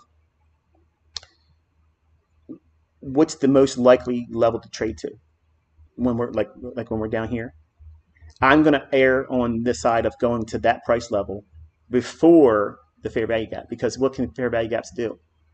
They can stay open. Well, it sounds like you're making up bullshit. No, think about what I've been teaching you. If I'm short, if I'm bearish, and I see a fair value gap above price, market price, and if it goes up there, what do I want to see about that fair value gap? Do I want to see it close in? Fuck no, I don't want to. I've already told you that. I want to see the upper half of that, or some degree above the midpoint. I want to see it stay open. Why? Why do I want to see that? I want every fair value gap that's above my target when I'm short and I'm still in a trade. I want to see some of those fair value gaps stay open, because that's telling me this is so weak it can't even go back up there and reprice to it and then close it in. But because it does so here, it's okay. It doesn't change it. It doesn't strip the efficacy of this methodology. It just means that, well, you know, we had the consequent encroachment here. We had the 6 p.m. price that acts just like a new day opening gap. But because there's no gap there, you just use the 6 p.m. opening price. You don't use the 5 p.m. You use the 6 p.m. Why? Because that's the first print. So the algorithm is going to go right back to that. If there's no gap, you're focusing on whatever the 6 p.m. There's no confusion there, is it? Is that complicated? No. Whatever that 6 p.m. price is, that's what you have annotated on your chart. You can annotate it any way you want. I just chose to use this. Again, I don't have this stuff on my chart. It's only for the purpose of teaching my son here. All these levels are in notation form, like writing it down on a little, like 9x5 yellow pamphlet, like little. I buy them from Office Depot. You get like 12 of them in a bundle. And every day I write the date and I write down I'm looking for a sell program, looking for a buy program based on what I think it's likely to happen for the scenario. And then I write down any PV array that's going to be useful to me, what their price is and the time. So I'm writing the time and the PV array with the price. So I have it in numeric format and labeling on my notepad, and my chart is completely naked. It's actually harder for me when I have all this stuff on the chart, because I end up spending more time talking or paying attention to the things I'm annotating for you as a student learning, and it distracts me from watching the actual price action. and especially over a live stream where I'm communicating, I'm teaching, I'm lecturing over something, and it kind of like takes my time and focus off of the real time candle. So this month of August, there's a lot of this type of stuff going on, but once we get through August and September, I'm just going to be talking about what the individual candles are happening at the moment and where they may gravitate to, and all this other stuff, this the supported commentary and things that I feel that's necessary as I go along. I wanted to be speaking only about every individual candle that's forming, so that way Caleb can watch and see what I'm thinking about every candlestick as it's forming. Which brings me up to the point of Al Brooks. I am not teaching Al Brooks stuff, and Al Brooks doesn't use any of this stuff either. Okay, I talked to Tom Hugard, who is a student and fan of Al Brooks, and he himself said that there's no comparison. It's totally, absolutely not the same thing. So that's the new flavor of the month, where they're saying now I took his stuff because Al Brooks apparently teaches reading price action one candle at a time. He ain't reading it like this. I'm a new language that everybody's learning. Okay, I'm not reinventing the wheel. I'm not transcribing and translating something somebody else did. This is a whole new science. We're evolving. Okay, we're way beyond everything else. But if you want to collect that $5 million, go through his stuff and see how everything I'm teaching ain't there. Do your best, because it's either is or there isn't, and there ain't nobody out there that's like me. But you go through all of these PD arrays. Anything that has a gap, and we were talking about this one over here, and then you have a gap right there. So you have an order block and a fair value gap. So if I ever have a fair value gap and an order block that's inside the range, meaning that, see the high of that candle, the down close candle, the black one, and you have this candle's low, that's basically the same range. This gap is inside of the bullish order block. So what am I going to refer to? Am I going to label it with the gap levels, or am I going to use the order block? I'm going to use the order block. Okay, so I'll use this range here, and what you do is you take this is how you do it.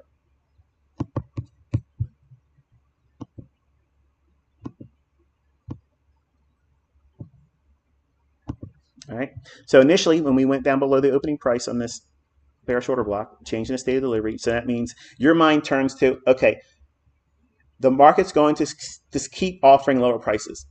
It's going to have little retracements. It's going to have little pops up higher, but they're going to be short-lived. They're going to be very controlled. They're going to be stunted. They won't be allowed to be really protracted to the upside.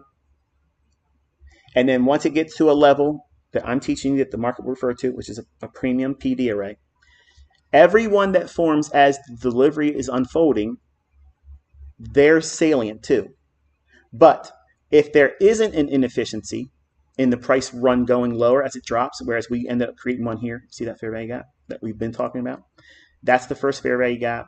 This small little one in here, I wouldn't care so much about that. And the reason why is because it's still inside of the range of the order block that we extend over here. So this was used as a buy. We can see that here. And then when we went into a sell program, now the market's going to start going lower at this time. So the market goes up. We watch to see, does it want to get in this fair value gap? Remember what I was saying? When you watch the stream, you'll hear me say, I'm interested in this one. I want to see. I want to see. Why am I saying that? Because we're inside of a breaker. And it might be enough just to simply do that. Trade into the breaker and not go up there.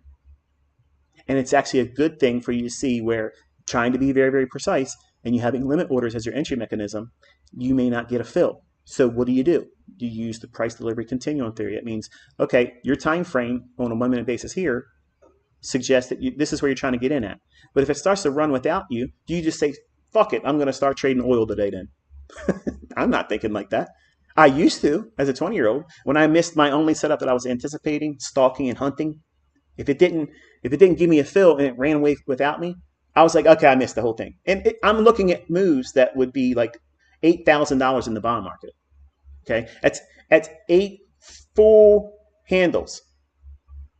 They're trading $1,000 per handle. So to see a whole 100-point move, okay, just going one contract, that type of movement would literally be $1,000. It's $32.25, $31.25 per tick.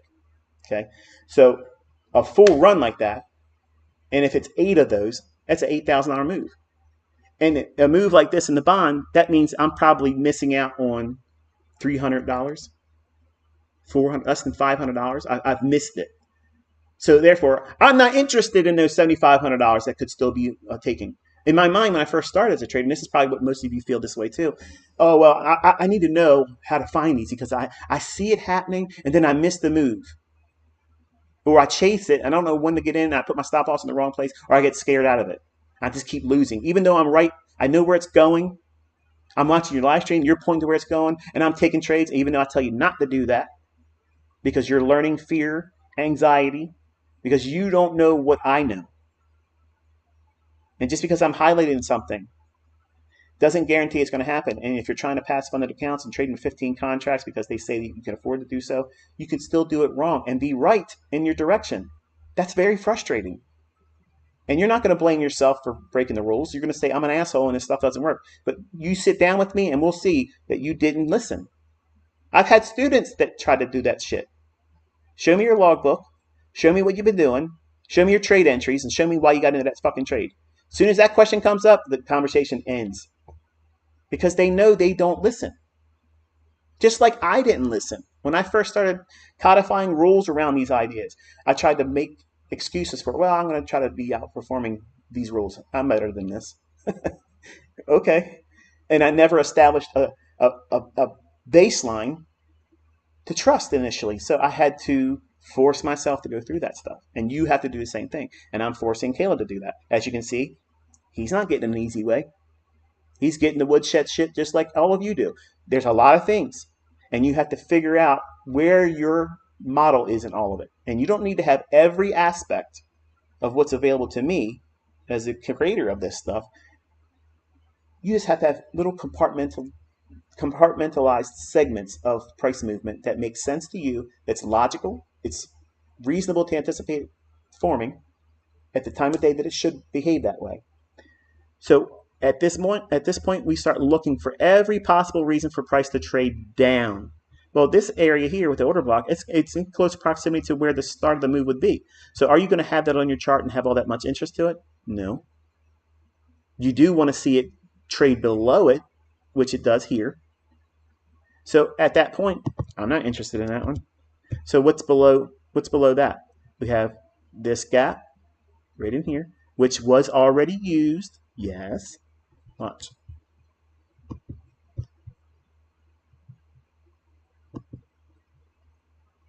This is all trading inside the range. Okay. I'm going to change the color of this a little bit. Well, actually, a lot wouldn't be. This is your gap here, which it trades down to it here. Why is it trading with that little, I call it a mohawk, where it colors outside the line? Why is it doing that? Because there's an overlap of that candle's wick and that candle's body. So that's a balanced price range. So it's just validating that. It just stops it like a you will not pass. You cannot go any further. Okay, and that's why that little mohawk stops there. 90% of the mohawks that I anticipate where the market trades just outside of a PD array, I can see them. I can anticipate them. There's logic behind them. I'm not going to teach you all that stuff, and that part won't be in the book. Okay, so I want you to know that there's a lot of things I'm not going to teach because I'm just not going to do it. And I don't give a fuck who asks and twists my arm and calls me before them. I am not teaching it. Done. Okay, so you can see how the market uses this fair value gap, which becomes what now? Let's say that you are a fan of the concepts that I'm teaching and you really are resonating with them. And maybe some of the things I'm teaching, it just doesn't jive with you. You're like, I can see when you're putting it up, but I wouldn't have saw that. Okay, don't beat yourself up about it. What are you noticing in price action? What do you see? Because when last year on Twitter Spaces, when I was teaching the concept of inversion fair value gap, not every fair value gap becomes an inversion fair value gap, by the way. Okay, and there's a young man out there that's very overzealous about inversion fair value gaps, and he almost implies that he created himself. But I understand your enthusiasm and you're overzealous, but not every fair value gap becomes an inversion fair value gap. Okay, but if you didn't know the logic that I'm teaching today about the wicks, okay, if I didn't teach that and you didn't know anything about it, and there wasn't this gap here in the pink, say that didn't exist in this price time right here, and there wasn't a 6 p.m. opening price that we would reference anyway, and say that was the case, and that we still started retracing here, what would we be using then? That gap extended over becomes what? Inversion fair value gap. And what would we want to see with that logic, ICT? Tell me something that you didn't change and change the logic around it. It's got to be consistent, because if it's changing, you're bullshitting everybody. And I'm getting lucky over live price action. That's what it sounds like, okay? To some of you, that's exactly what you think. But listen what I have said many, many times. If this is the gap here to here, extended over, look at that little square right there. That's the midpoint. That's consequent encroachment of what? That gap that is now going to be expected to be what? An inversion fair value gap. Do we want the inversion fair value gaps to close in entirely? In other words, if it trades up to the low of it, do we want to see it trade all the way up to the top and touch that? No. Why? Because every inefficiency, if I'm short and it's trading back up into it, I want to see the upper half or some portion of the upper half of it stay open. I want to see that. Why? Because I've been talking about it since last week. Every array that is an inefficiency, if it's a gap, if it can't fill the gap entirely, and I'm short, and it trades up here and leaves a portion of it open, that is telling you the clearest, loudest way to say this market is not going up.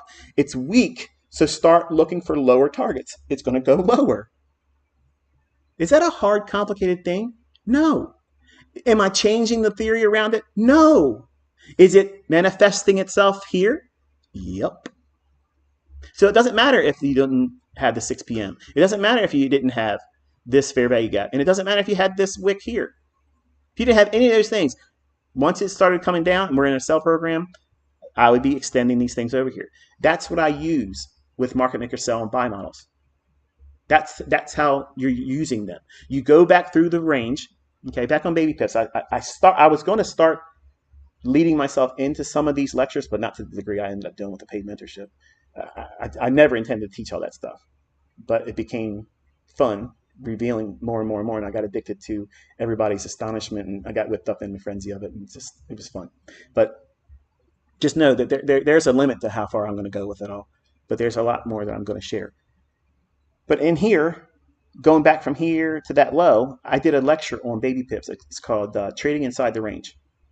And I started to teach the beginning elements to some of these principles. And at the end of that lecture, I actually had anxiety about having done it, because I didn't feel comfortable revealing it. I didn't feel comfortable doing it. And it took time, putting my toe in the water to see what would happen if I revealed a little bit more and revealed a little bit more and revealed a little bit more. And over the years, it's a lot out there now, but I had to make sure that I have a language that I can lean on as this is what I'm teaching. This is what I'm showcasing. This is that. Okay. But there's nothing else out there in retail that this is what it's replicating or duplicating or borrowing the logic of. And believe me, $5 million is a nice chunk of change. And if it was possible to be able to say that this stuff is renamed, rebranded, called something different, thousands of you would have came forward with it. And it's not happened. So there you go. There's your obvious testimony that anybody that says that are just parroting other people, or they're trying to sell something and they're trying to just take the attention and the momentum around what it is I'm giving to the community because they want to sell their bullshit. Hey, I understand groceries are expensive, but you go back through all that range and you start looking for where it acted as support, where it was discount, where it sprung price higher like a trampoline. When you start going down, because you're in a sell program, why? Because he has to change the state of delivery here. Everything starts seeking lower prices. It's not just simply, well, here's the support, let's just go there. That's not enough for me. Because how will you, if you're here and you expect it to trade down, it's not going to do that in one shot. Can it do it? Sure, it could. It could have a big candle just fall out of bed and go down there. But you won't be able to trade those kind of environments anyway, just like this kind of day is, or this kind of individual candlestick. You can't trade the PPI and the CPI number. You can't enter those candlesticks. And many of you probably already discovered that you can't even use the paper trading platform on TradingView when you have these big reports because they're lagging. Like there's no, you can't even do anything with it. So, which is kind of a good thing because that keeps a lot of the fakes out there from saying, look, I did 50 contracts on this on gold, and look where my fill was. You didn't get filled on that shit. So you go back through all of this price range, and then you have this gap here. So let's make a notation of that one. You have that, and look where the bodies are stopping in there. See that? Yeah, we go up into that fair value gap because it's there. So every new array that forms, that means any short-term high, any bearish up-close candle, which is an order block, any gap, like a fair value gap, all of them have to be referenced. My attention, every time it forms a new one in the new sell program, they're most important to me. If they agree and they converge with something inside of the buy side of the curve, which means while it was going up, if it matches, then there's going to be a lot of weight associated with that, and I expect price to remain heavy. You ever notice when I'm talking about in trades where I'll comment and say, I'll type it out and say, I want to see speed and distance, or I want to see large range candles. Those are indications in my mind because I'm seeing things like this where, okay, there's a fair value gap over here that acted as something bullish. How do we know that? Because look what it did here. Traded down to it here and then repelled price higher. Okay, that's not support and resistance. It's the logic that inefficiency stayed open. You see that?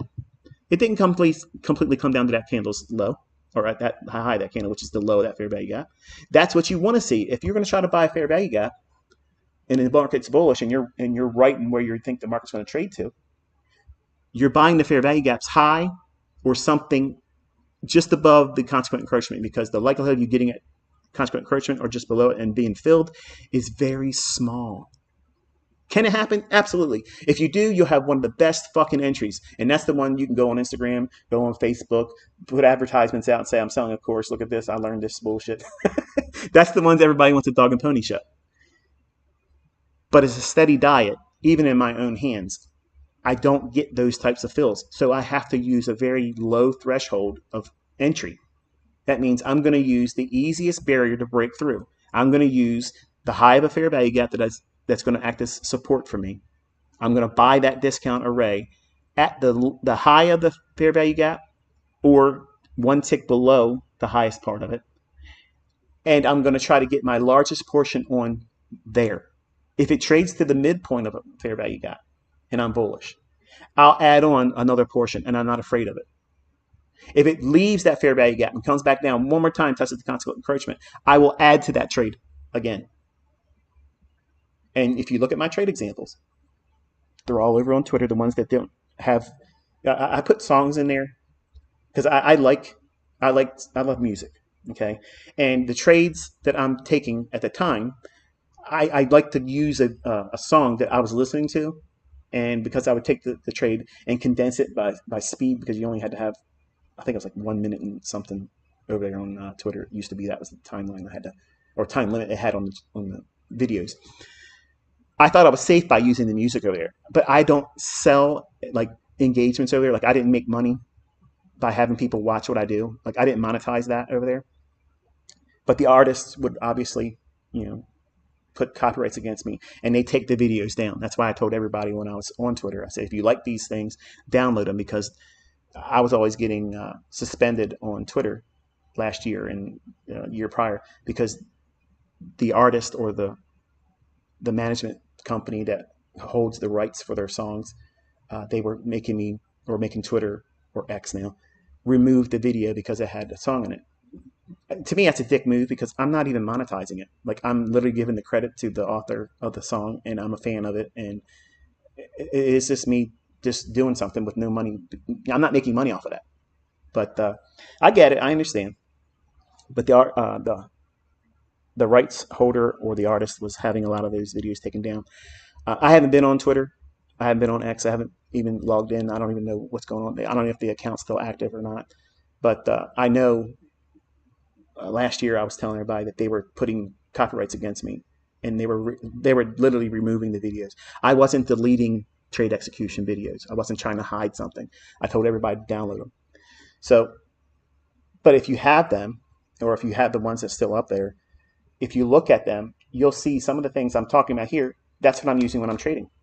When I'm pyramiding entries, for instance, let's just say that I wanted to sell short when we ran above these highs in here and traded right in there as a bold face bullish candle, selling short right there. That is a turtle soup. Why? Because it's clearing these highs, it's clearing this high, and it's trading into a premium array. And it's been going up since last week. So it's reasonable to anticipate it to do what?